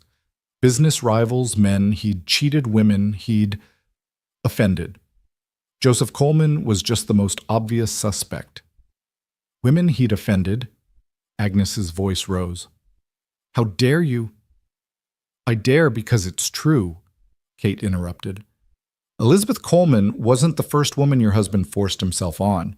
She was just the first whose husband had the courage to speak of it publicly. Garrison shifted uncomfortably. This was clearly not the confrontation he'd orchestrated. Agnes Hughes looked between them all, her beautiful face ugly with rage. This isn't over, she hissed. I have resources connections. I'll see you hang Coleman. Try it. Sarah stepped forward, surprising herself with her vehemence. But understand this, you go after Joe, you go after all of us, and some of us have nothing left to lose. There was something in Sarah's voice, an edge of barely controlled violence born from her own trauma that made Agnes step back. Even Garrison looked wary. You're all insane, Agnes said. Protecting a killer living in sin. Living in peace, Joe corrected quietly, which is more than you ever gave your husband's victims. Agnes made a disgusted sound and turned to leave, but Garrison lingered. You've made an enemy there, Coleman. She's got money and spite. Dangerous combination. Like you're concerned for my welfare, Joe said dryly. Garrison grinned. I'm concerned for my investment. Mrs. McAllister here still owes me a debt of gratitude for bringing news of her husband's death. I figure that's worth something. You figure wrong, Sarah said. I owe you nothing. We'll see about that. He tipped his hat mockingly and followed Agnes Hughes back to town. Kate Morrison stayed for dinner, a strange meal where they all pretended normalcy while processing the day's confrontation. As darkness fell and Kate prepared to leave, she pulled Sarah aside. You love him, she said simply. Sarah started to deny it, then stopped. I don't know what I feel. Yes, you do. And he feels the same, though he probably doesn't recognize it yet. Men are terrible at understanding their own hearts. Kate squeezed her hands. Don't let the past poison your future, Sarah. Elizabeth wouldn't want that. She'd want Joe to find happiness again.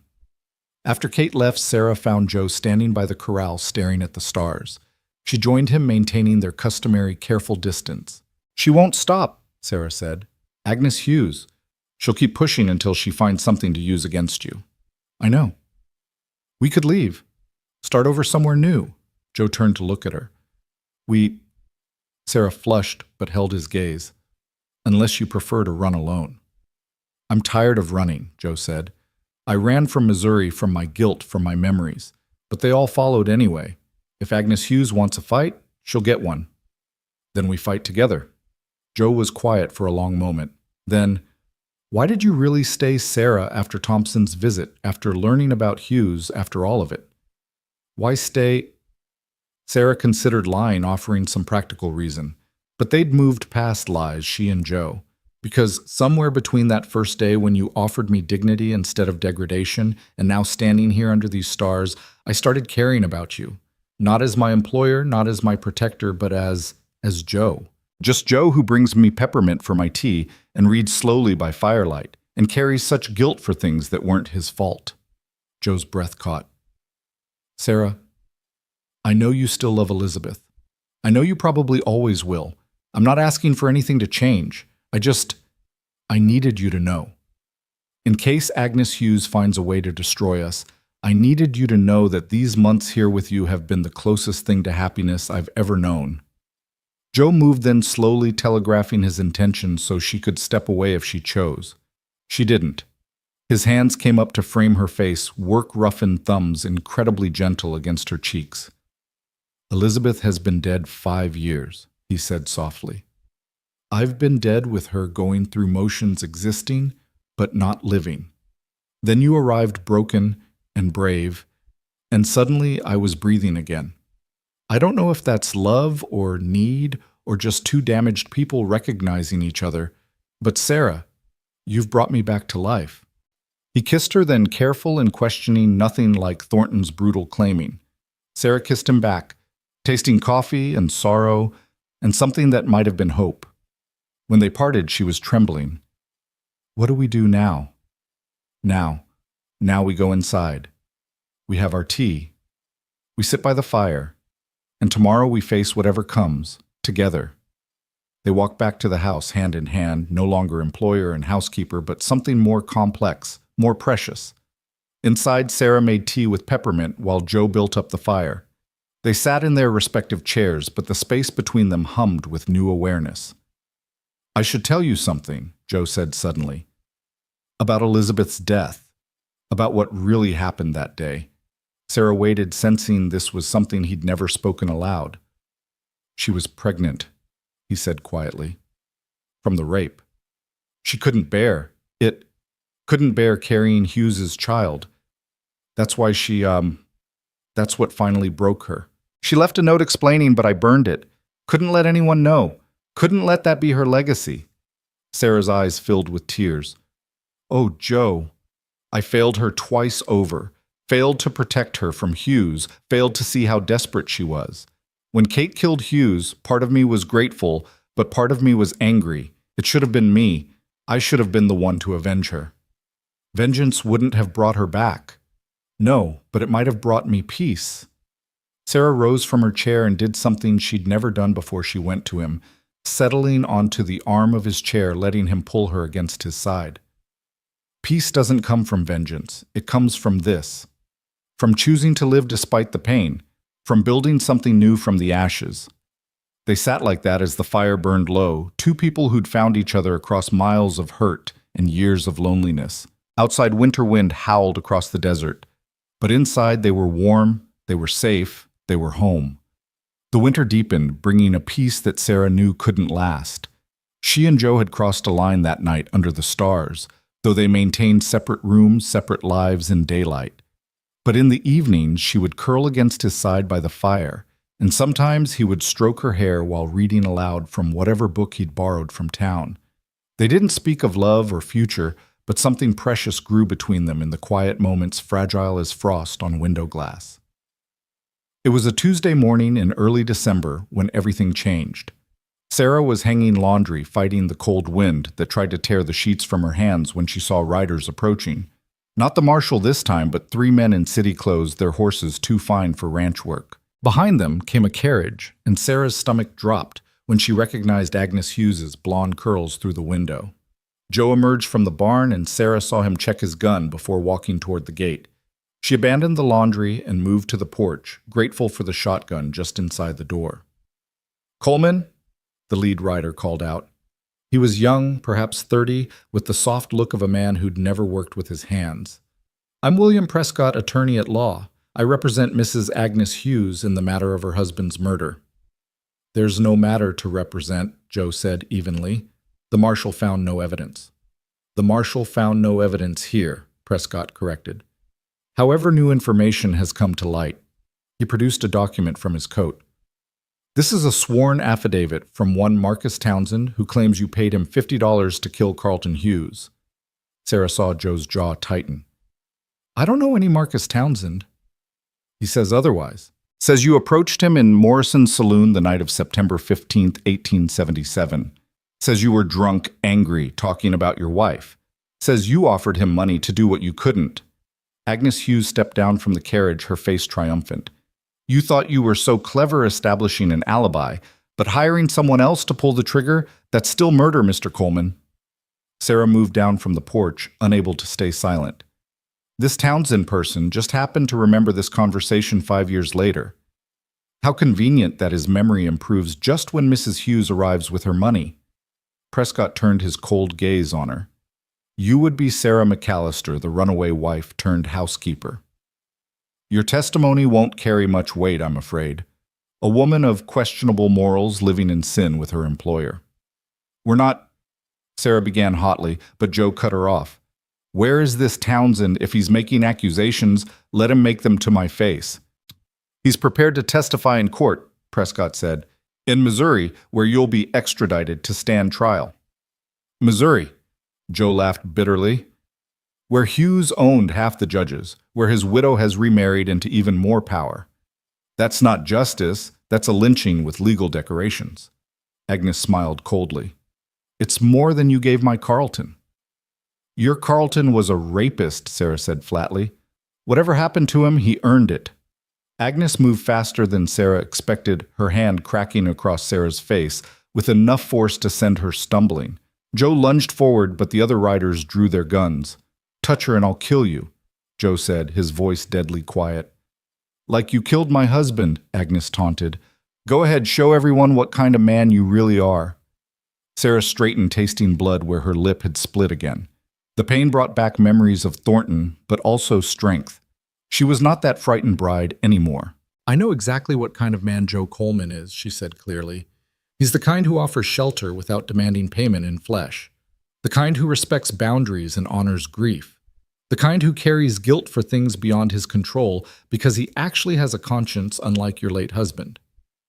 "You stupid little whore," Agnes began, but Sarah laughed. "Is that the best you can do? Call me names. I've been called worse by better people. At least I'm not the one who had to buy a witness because the truth doesn't support my cause." Prescott intervened before Agnes could respond. "Mr. Coleman, you have two choices. Come with us voluntarily to Missouri or wait for the federal marshals to drag you there in chains. Mrs. Hughes has considerable influence." "I need time to arrange my affairs," Joe said. "The ranch, the livestock." 3 days, Prescott said. "We'll be staying in town. If you run, every lawman in the territory will be looking for you." They left in a cloud of dust and satisfaction, Agnes Hughes's laughter carrying on the wind like a curse. Sarah and Joe stood in the yard, the reality of the situation settling over them like a shroud. "You have to run," Sarah said immediately. "Tonight. Take what you can carry and disappear. Mexico, maybe, or California." "No." Joe touched her face gently where Agnes had struck her. "I'm done running. If I disappear, you know what they'll say. That I was guilty, that I killed Hughes and fled justice. Better to be thought guilty and free than innocent and hanged." Joe pulled her against him, holding her tight. "What kind of life would that be? Always looking over my shoulder, Never able to stay anywhere long enough to build something real. Never able to. He pulled back to look at her. Never able to marry you if you'd have me. Sarah's breath caught. Joe, I know it's not the time, but there might not be another time. He cupped her face in his hands. Sarah McAllister, I love you. Not as a replacement for Elizabeth, not as convenience or comfort, but as yourself. You came into my life broken and bleeding, and somehow you put me back together while healing yourself. If I have to go to Missouri, if I have to stand trial, I need you to know that. I love you too, Sarah whispered. But love isn't enough if you're dead. Then we need to make sure I don't die. They spent the rest of the day preparing, though, for what Sarah wasn't sure. Joe wrote out papers giving her authority over the ranch if he didn't return. Sarah packed a bag with clothes and supplies, though Joe insisted he wouldn't run. As night fell, Kate Morrison arrived with her husband, both of them grim-faced. This is my fault, Kate said without preamble. I should have been more thorough. What do you mean? Joe asked. Kate looked older than her years, weighed down by secrets. When I killed Hughes, I thought I was careful. But there was someone else there that night, Marcus Townsend. He was hiding in Hughes's stable planning to rob him after he went to bed. He saw me leave. He's been blackmailing me for 5 years. The silence in the room was deafening. Doc Morrison stared at his wife as if seeing a stranger. Kate, what are you saying? I'm saying I killed Carlton Hughes, dear. Shot him twice for what he did to Elizabeth. She turned to her husband with sad eyes. I'm sorry you had to find out this way. I never wanted you to know. Doc Morrison sank into a chair, his face pale. 5 years. You've been carrying this for 5 years. I've been paying Townsend for 5 years, Kate corrected. Small amounts enough to keep him quiet. But Agnes Hughes must have offered him more to lie about Joe. So, tell the truth, Sarah said urgently. Tell them you killed Hughes. Kate laughed bitterly. Who would believe me? A respectable doctor's wife confessing to murder. They'd say I was covering for Joe, that he'd somehow convinced me to lie for him. And even if they did believe me, I'd hang. Then Townsend would still testify that Joe hired him, and Joe would hang too.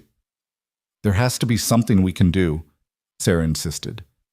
Doc Morrison stood slowly, his medical bag in hand. There is. He walked to the door, paused. I need to think. Kate, come home with me. Joe, don't do anything rash. Let me think. After they left, Joe and Sarah sat by the fire, the weight of approaching doom heavy between them. You should leave, Joe said quietly. This isn't your fight. Everything about you is my fight now, Sarah replied. For better or worse, remember, even if we're not officially married. We could be, Joe said suddenly. Right now, wake up Reverend Mills, make it legal. Then at least you'd have the ranch if... Stop. Sarah pressed her fingers to his lips. Don't talk about after. We're going to find a way through this. But she didn't believe it, and neither did he. They stayed up all night holding each other by the dying fire, not making love, but memorizing each other's presence, storing up warmth against the cold to come. Dawn brought unexpected salvation in the form of Scout barking frantically at a lone rider. Not someone from town, but a stranger, weathered and travel-worn with eyes that had seen too much. He stopped at the gate, hands visible and empty. Joe Coleman, he called. Joe stepped onto the porch, rifle ready. Who's asking? Name's Samuel McAllister, Sarah gasped, pushing past Joe. Samuel, Sam. She ran to the gate, staring up at the rider. My God, it is you. Her brother dismounted slowly, and Sarah threw herself into his arms, sobbing into his chest, as she hadn't done since she was a child. Sam held her tight, his own eyes wet. Sarah, Jesus. Sarah, I thought you were dead. When I heard what Thornton did to you when they said you disappeared, how did you find me? Sarah pulled back to look at him. He was thinner than she remembered, harder, with new scars on his hands, and a weariness that spoke of difficult years. I've been looking for months, tracked you to the stage line, then here. Heard in town you were working for Coleman. His eyes moved to Joe, assessing. This the man who took you in? This is Joe, Sarah said simply. Sam, so much has happened. I know about Thornton dying. Good riddance. Sam's expression darkened. Also heard about this business with Agnes Hughes. That's actually why I'm here. Joe stepped forward. You know something about Hughes? Sam smiled grimly. I know Marcus Townsend is a lying piece of trash who'll say anything for money. I also know he was in Kansas the night Hughes died because I was playing cards with him in a saloon in Dodge City. Sarah stared at her brother. You can prove that. Got the arrest record to prove it. We both spent 3 days in jail for fighting after he accused me of cheating. Which I was, but that's beside the point.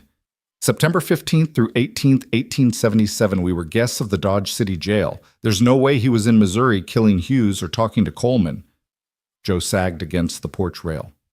You're certain. Dead certain. I already sent a telegram to the sheriff in Dodge asking him to send the records. Should be here tomorrow, but I wanted to ride ahead and make sure Sarah was all right. He looked between them, understanding dawning. You two are together, aren't you?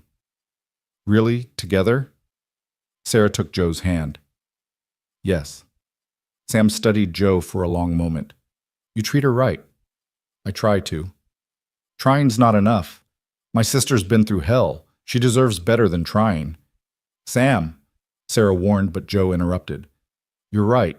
She deserves everything good this world has to offer. I can't give her that, but I can give her respect, safety, and whatever love I have left to offer. Sam nodded slowly. That'll do for now. But Coleman, you hurt her, and what happened to Hughes will look like mercy compared to what I'll do to you. Fair enough?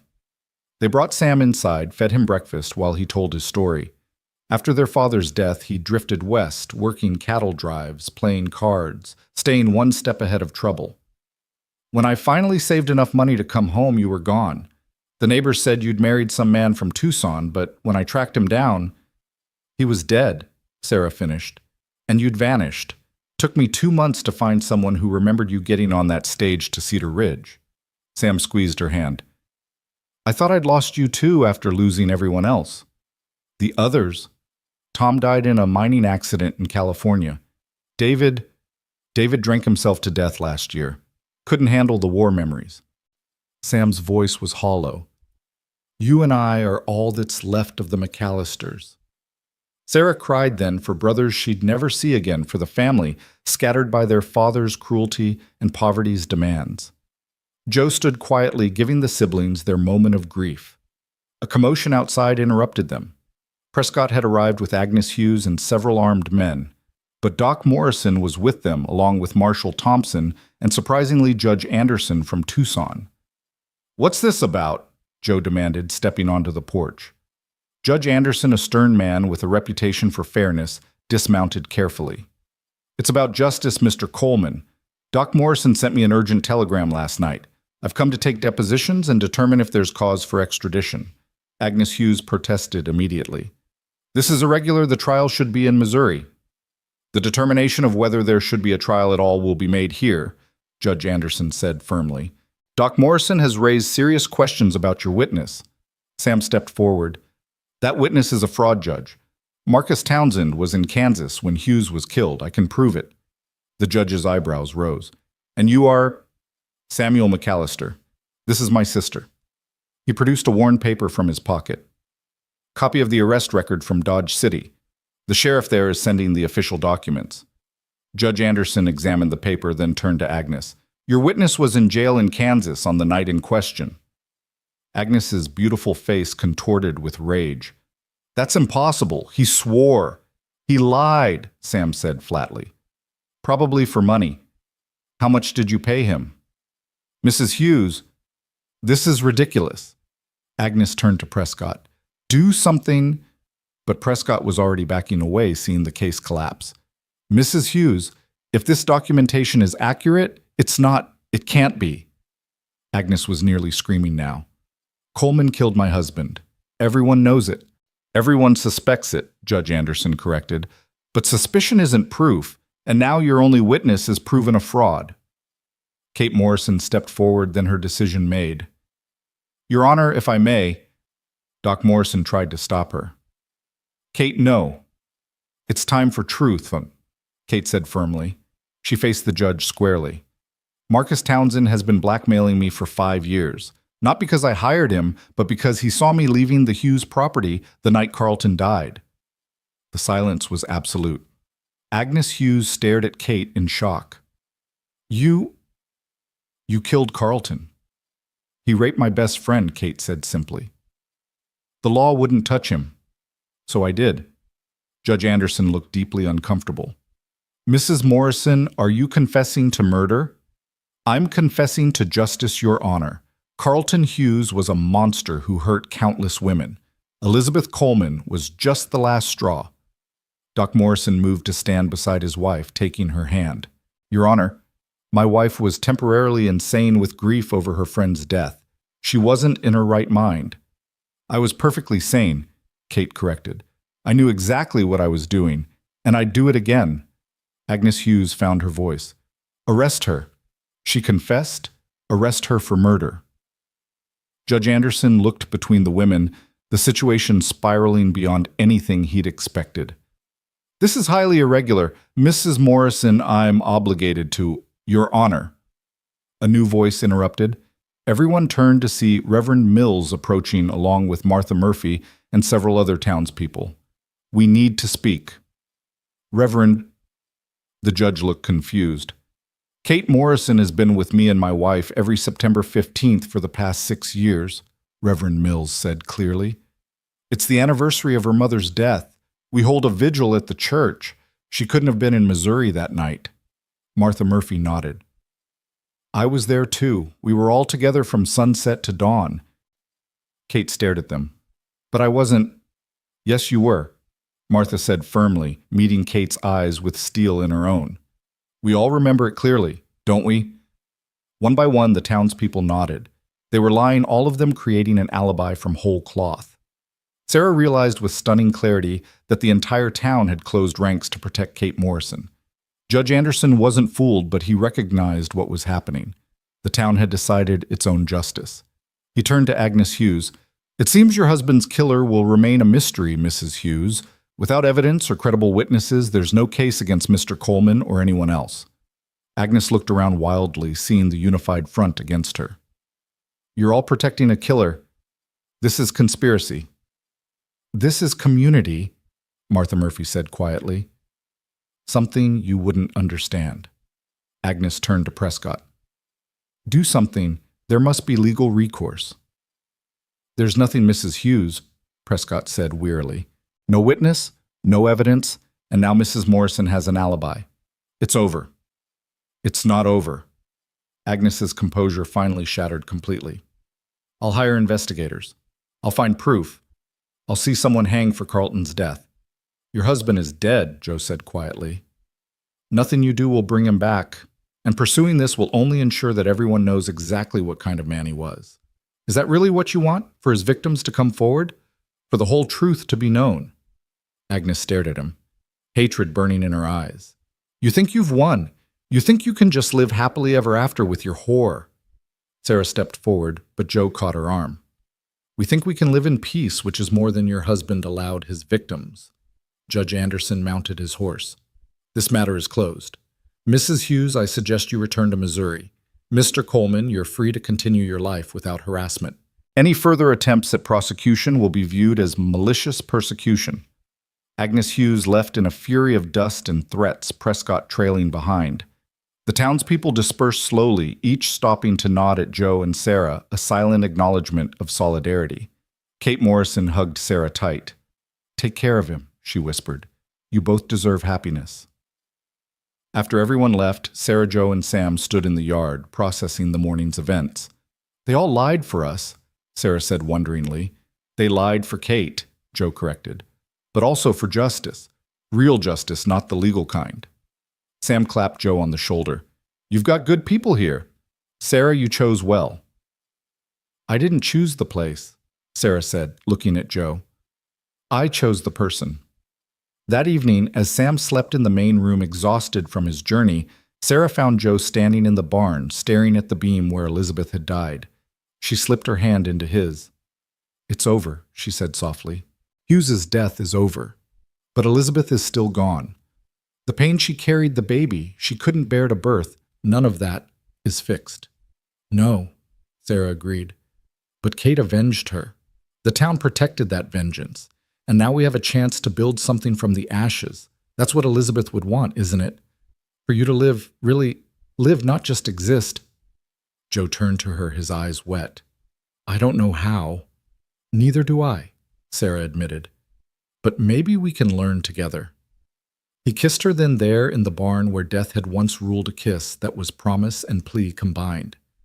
When they parted, Sarah saw something new in his eyes, not the absence of grief, but the presence of hope alongside it. Marry me, Joe said suddenly. Tomorrow, before Sam leaves so he can give you away proper. Joe Coleman, is that a proposal or a command? It's a desperate request from a man who's wasted too much time on guilt and not enough on living. He dropped to one knee right there in the barn straw. Sarah McAllister, you came to me broken and gave me purpose. You stood by me when I didn't deserve it. You fought for me when I wouldn't fight for myself. Will you marry me? Sarah looked down at this good man scarred by loss, but not destroyed by it, and felt her own scars throb with remembered pain. They were both damaged, perhaps permanently, but damage didn't mean worthless. Yes, she said simply. Sam gave his blessing the next morning, though not without extracting promises from Joe about Sarah's treatment and threatening bodily harm if those promises were broken. Reverend Mills performed the ceremony that afternoon in the small church with Kate and Doc Morrison as witnesses and half the town in attendance. Sarah wore her good dress, the one Joe had bought her that first week. Joe wore his church clothes uncomfortable, but determined. When Reverend Mills asked for the rings, Joe produced two, a simple gold band for himself, and for Sarah, something that made her gasp. It was Elizabeth's, he said quietly, so only she could hear. Kate saved it, gave it to me this morning. Said Elizabeth would want you to have it, that love shouldn't be buried with the dead. Sarah looked at the delicate ring, understanding the weight of this gesture. Are you sure? I'm sure that Elizabeth loved me enough to want me happy, and I'm sure you make me happy. The rest is just metal and memory.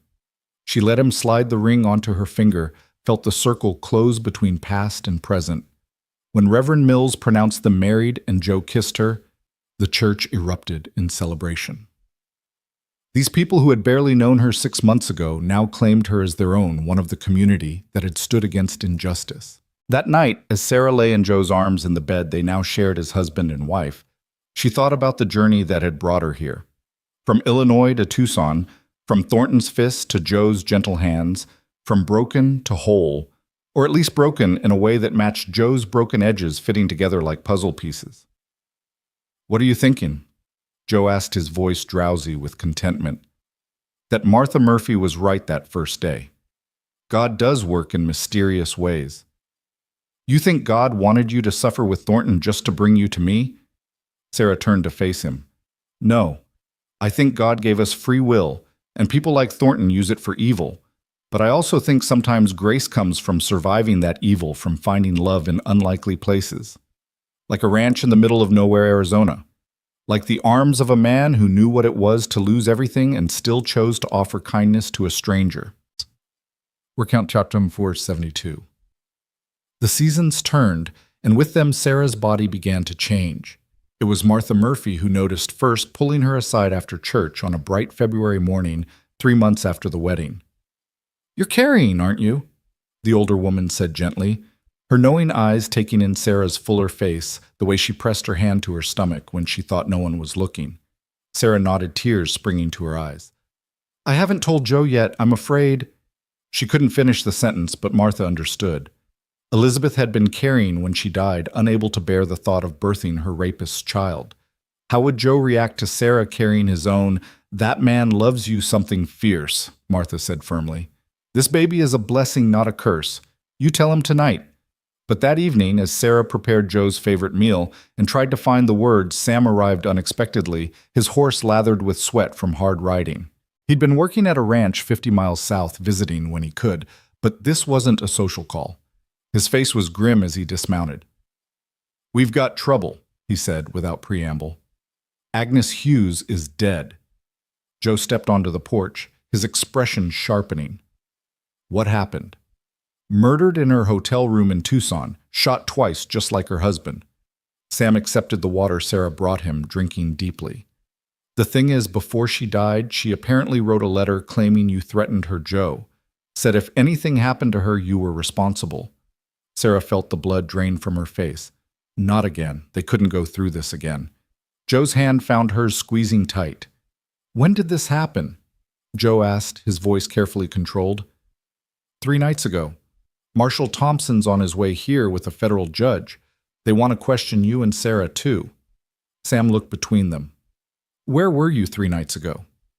Here, Joe said. We were here together. Anyone else see you?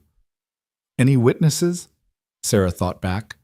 3 nights ago had been the night she'd first suspected she was pregnant, the night she'd been so sick. Joe had held her hair while she vomited, had brought her cool cloths and weak tea. They'd been entirely alone. No witnesses, she said quietly. Just us. Sam cursed under his breath. That's not good. A husband and wife alibying each other won't hold much weight, especially with your history with the Hughes family. Before Joe could respond, scouts started barking. Riders were approaching, many of them.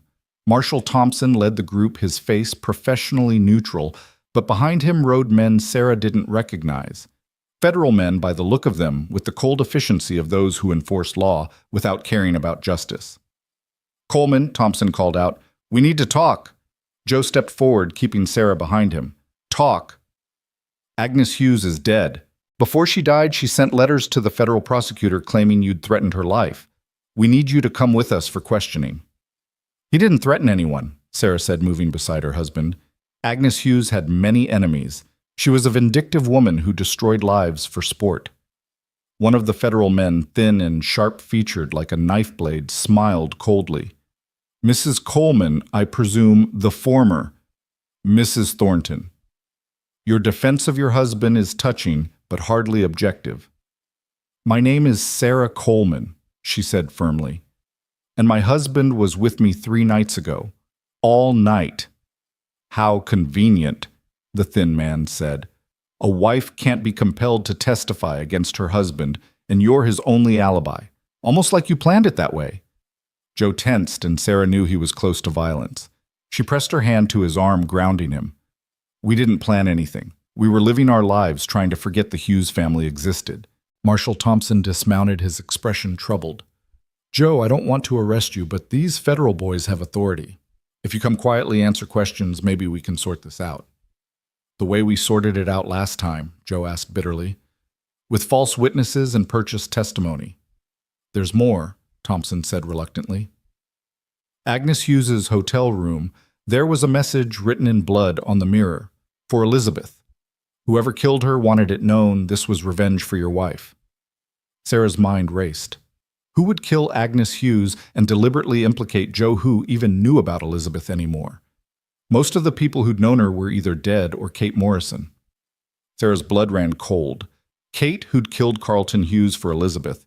Kate, who'd been prepared to confess until the town protected her. Would she kill again to protect the secret, I need to speak with my husband privately? Sarah said suddenly. The thin federal man laughed. So you can coordinate your stories. So I can tell him something that might explain who really killed Agnes Hughes, Sarah shot back, unless you'd prefer to arrest the wrong man and let the real killer go free. Thompson nodded slowly. 5 minutes. Sarah pulled Joe into the house, speaking urgently. It was Kate. It had to be. She killed Carlton for Elizabeth and now Agnes for threatening us. She's protecting us again. Joe's face went white. No, Kate wouldn't. She has too much to lose now. She's already a killer, Joe. What's one more death to someone who's already crossed that line? We can't let her hang for us. We can't let you hang either. Sarah grabbed his shoulders. Joe, I'm pregnant. I'm carrying our child. I can't lose you. Not now, not when we finally have a chance at happiness. Joe stared at her, stunned. We're... Yes. Tears streamed down her face. So please, please don't sacrifice yourself for some misguided sense of honor. Our baby needs a father. Joe pulled her against him, holding her so tight she could barely breathe. A baby, he whispered against her hair. Our baby. A sharp knock interrupted them. Time's up, Thompson called. They emerged to find the federal men growing impatient. But before anyone could speak, another rider appeared on the horizon. Doc Morrison, riding hard, his medical bag bouncing against his saddle. "Marshal," he called out, breathless. "I have information about Agnes Hughes's death." The thin federal man sneered. "Another convenient alibi from the helpful townspeople." "No," Doc Morrison said, dismounting heavily. "A medical opinion. I've just come from Tucson. The federal coroner let me examine Agnes Hughes's body." "That's highly irregular," the thin man protested, "but legal with Marshal Thompson's permission, which he gave." Doc Morrison pulled out a notebook. Agnes Hughes was killed with a .32 caliber pistol, not the .44 that killed her husband. The angle of the wound suggests someone significantly shorter than her shot upward, and most importantly, she had defensive wounds on her hands and laudanum in her system. "What does that mean?" Thompson asked. "It means she knew her killer. She let them close enough to drug her tea, but fought when she realized their intent." Doc Morrison looked directly at Joe. "Mr. Coleman is 6 feet tall and owns only .44 caliber weapons. He's also never been known to use laudanum." "He could have acquired these things," the thin federal man argued. "More importantly," Doc Morrison continued, "I have 3 witnesses who saw a woman in widow's weeds leaving the hotel near the time of death, a small woman with dark hair." Sarah's mind immediately went to Kate, but Kate had light brown hair and she wasn't particularly small. "Who else would—" "That would be me," a voice said from behind them. Everyone turned to see a woman approaching on foot from the direction of town. She was indeed small, with dark hair, wearing the black dress of mourning. But it wasn't Kate Morrison. It was Maria Rodriguez, the elderly Mexican woman who'd been Joe's housekeeper before Sarah arrived. "Maria," Joe said, shocked, "what are you doing here?" The old woman walked steadily despite her age, her face serene. "I am here to confess, Senor Coleman. I killed Agnes Hughes." The silence was absolute. Then everyone began talking at once. Marshal Thompson restored order with effort, then faced Maria. "You're confessing to murder." "See? Yes, I shot her 3 nights ago in Tucson." "Why?" the thin federal man demanded. Maria's dark eyes flashed. "Because she was evil. Because she tortured her husband's victims with her presence. Because she would not stop until Senor Coleman was destroyed." "You didn't even know Elizabeth Coleman," Thompson said, confused. "No, but I knew Lucia Valdez and Carmen Reyes and my own daughter Rosa." Maria's voice broke on the last name. "All women Carlton Hughes destroyed before he ever touched Elizabeth Coleman. All women who died by their own hands rather than live with what he did to them." Sarah gasped. 3 more victims, 3 more women driven to suicide by Hughes's violence. Maria continued, tears streaming down her weathered face. "I worked for the Hughes family for 20 years. I saw what he did. I kept silent because I needed the work, because my family needed the money. But when my own daughter became his victim and hanged herself in shame, I could not bear it anymore." "So you killed Carlton Hughes?" Thompson asked. "No, I was going to, but someone else did it first. I thought justice was finally done. But then his widow came here trying to destroy the one good man who'd stood up to her husband. She had to be stopped." "How did you even know she was in Tucson?" the thin federal man asked suspiciously. "I have family there. They work in the hotel. They told me she was staying there planning more evil against Senor Coleman." Maria reached into her pocket, and several men reached for their guns, but she only pulled out a rosary. "I put laudanum in her tea. I wanted her sleepy, peaceful, but she recognized me, started screaming about her husband, about how I'd stolen from them. So I shot her, twice, like someone shot him." "You wrote the message," Thompson said, "for Elizabeth. For all of them. Elizabeth, Lucia, Carmen, Rosa. For all the women he destroyed and she enabled." Maria looked at Joe. "You tried to get justice the legal way, senor, but sometimes God's justice comes through other hands." The federal men huddled, conferring. Sarah held Joe's arm, feeling him tremble with shock and grief. This elderly woman had carried this burden, had committed murder for women long dead, for a justice the law would never provide. Finally, the thin federal man spoke. "Maria Rodriguez, you're under arrest for the murder of Agnes Hughes." Maria nodded calmly. "I expected this." "No," Joe said suddenly. She's confused. Her daughter's death affected her mind. She doesn't know what she's saying. I know exactly what I am saying, Senor Coleman. Maria smiled sadly at him. You are a good man. You deserve a good life with your good wife. Do not waste it on guilt for things that were not your fault. As Thompson prepared to take Maria into custody, Kate Morrison arrived in her carriage, Doc Morrison having clearly sent word. She took in the scene with one glance and went straight to Maria. You foolish, brave woman, she said softly. Maria looked at her knowingly. We do what we must for justice, no. Kate's eyes filled with tears, understanding passing between them.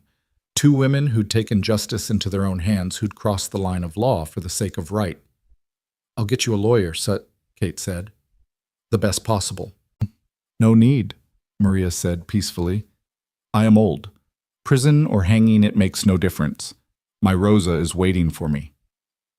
As the marshals led Maria away, Sarah heard her whispering prayers in Spanish, her voice calm and certain. The crowd that had gathered parted silently, some crossing themselves, others simply bearing witness to this small woman who'd carried such terrible purpose. After they were gone, Joe sank onto the porch steps, head in his hands.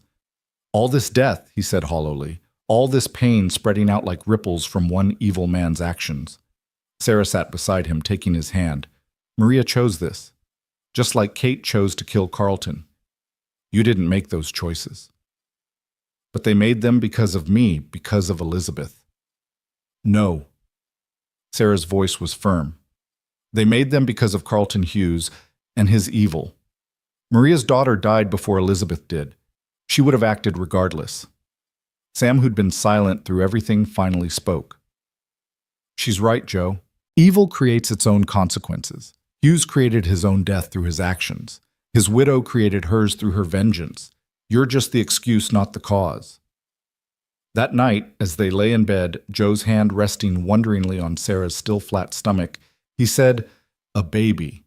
In all this death and darkness, we're creating life. Elizabeth would be happy for you, Sarah said softly. How do you know?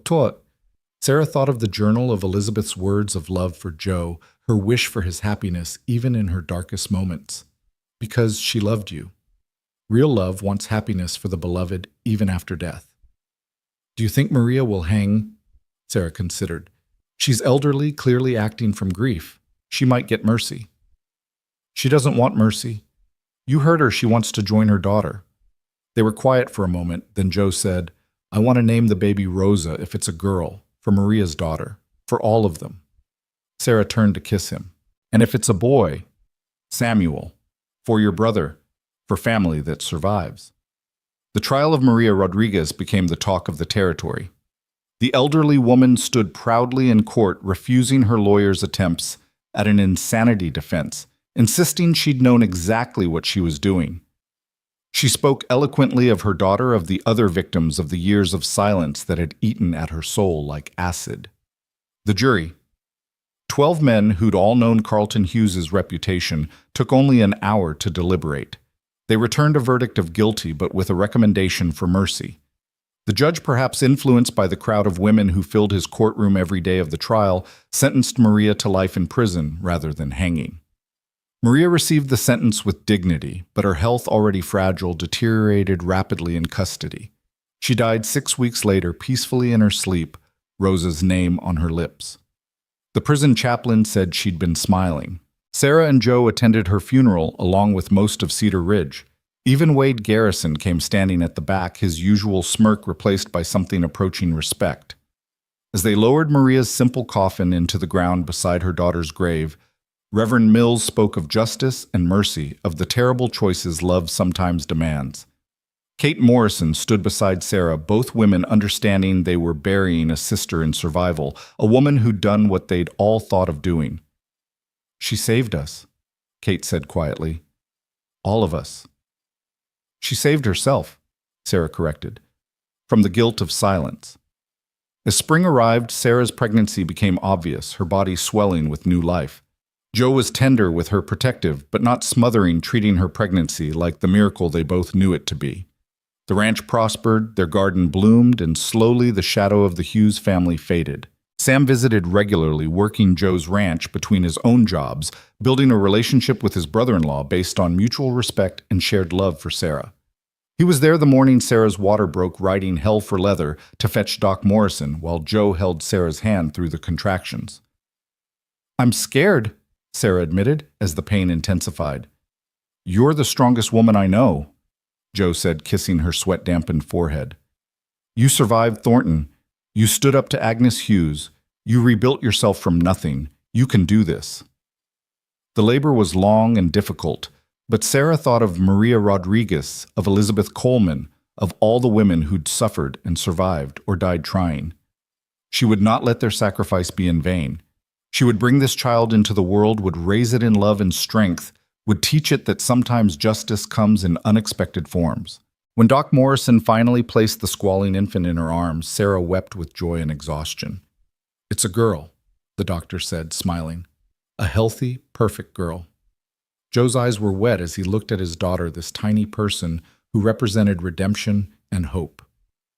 "Rosa," he said softly. "Rosa Elizabeth Coleman." "She's beautiful," Sam said from the doorway, his own eyes suspiciously moist. "Looks like her mother." "God help her then." Sarah laughed through her tears. As she nursed her daughter for the first time, Sarah marveled at the journey that had brought her here. From a desperate mail-order bride to a battered woman fleeing abuse from a housekeeper to a wife from broken to whole, or at least whole enough to create new life. Kate Morrison visited the next day, bringing a beautifully embroidered blanket. "For Rosa," she said, admiring the baby.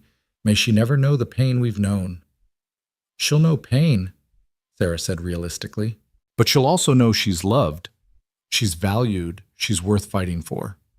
Kate smiled sadly. "That's all any of us really need to know."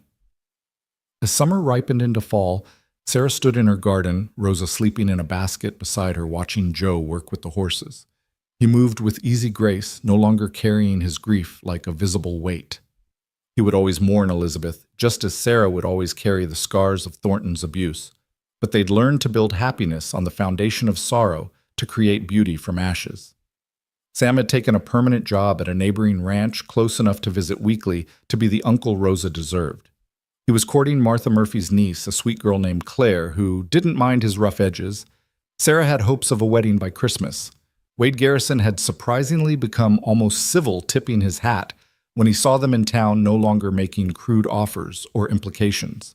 Maria Rodriguez's dignity in the face of death had affected even him, apparently.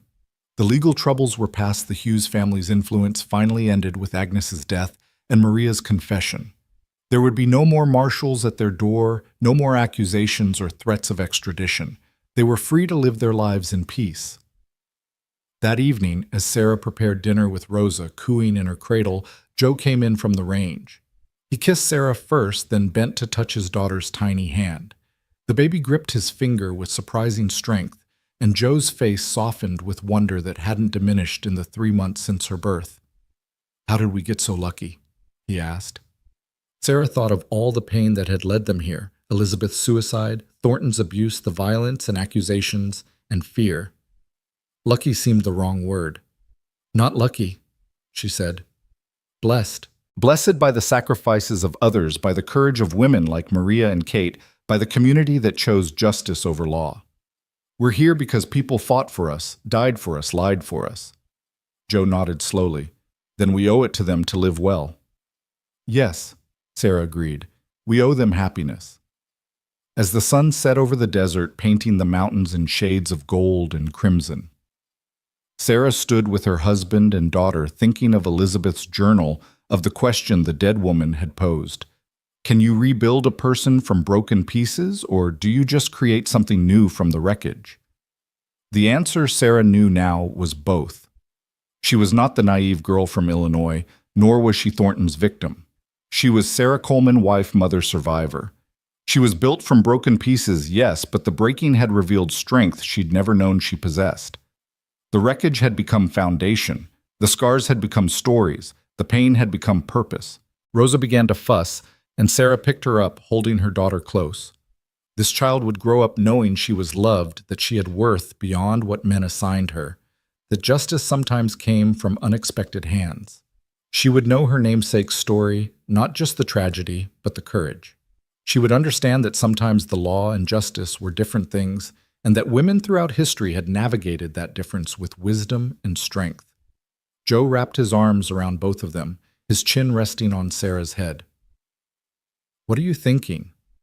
"That we've come so far from that day you found me at the stage depot." "You found yourself," Joe corrected. "I just gave you space to do it." Sarah turned in his arms, looking up at the man who'd offered her dignity when the world wanted to destroy it. "We found each other." As stars began to appear in the darkening sky, they went inside their home, not a house of sorrow anymore, but a home of second chances. The ghosts were still there, would always be there, but they were peaceful ghosts now, satisfied that justice in its own way had been served. Tomorrow there would be chores and challenges, the ordinary business of living. But tonight, there was peace. Tonight, there was love. Tonight, there was hope. And in the end, Sarah thought, as she nursed Rosa by lamplight, while Joe read aloud from a book of poetry, hope was the greatest justice of all. Hope that the future could be better than the past, that love could grow from loss, that broken people could create whole families. The desert wind whispered around their adobe walls, and Sarah could almost hear the voices of the women who'd made this possible. Elizabeth Maria Rosa Valdez and all the unnamed others who'd suffered and survived or died trying. Their sacrifice had not been in vain. Their story continued in this child, in this marriage, in this life built from the ashes of tragedy. "I love you," she told Joe, the words still feeling new and precious after months of marriage. "I love you too," he replied, marking his place in the book to look at her fully. "Both of you, all of us." It was a simple exchange, but it held volumes, acknowledgement of the past, acceptance of the present, promise for the future. They were a family forged in fire, tested by trials and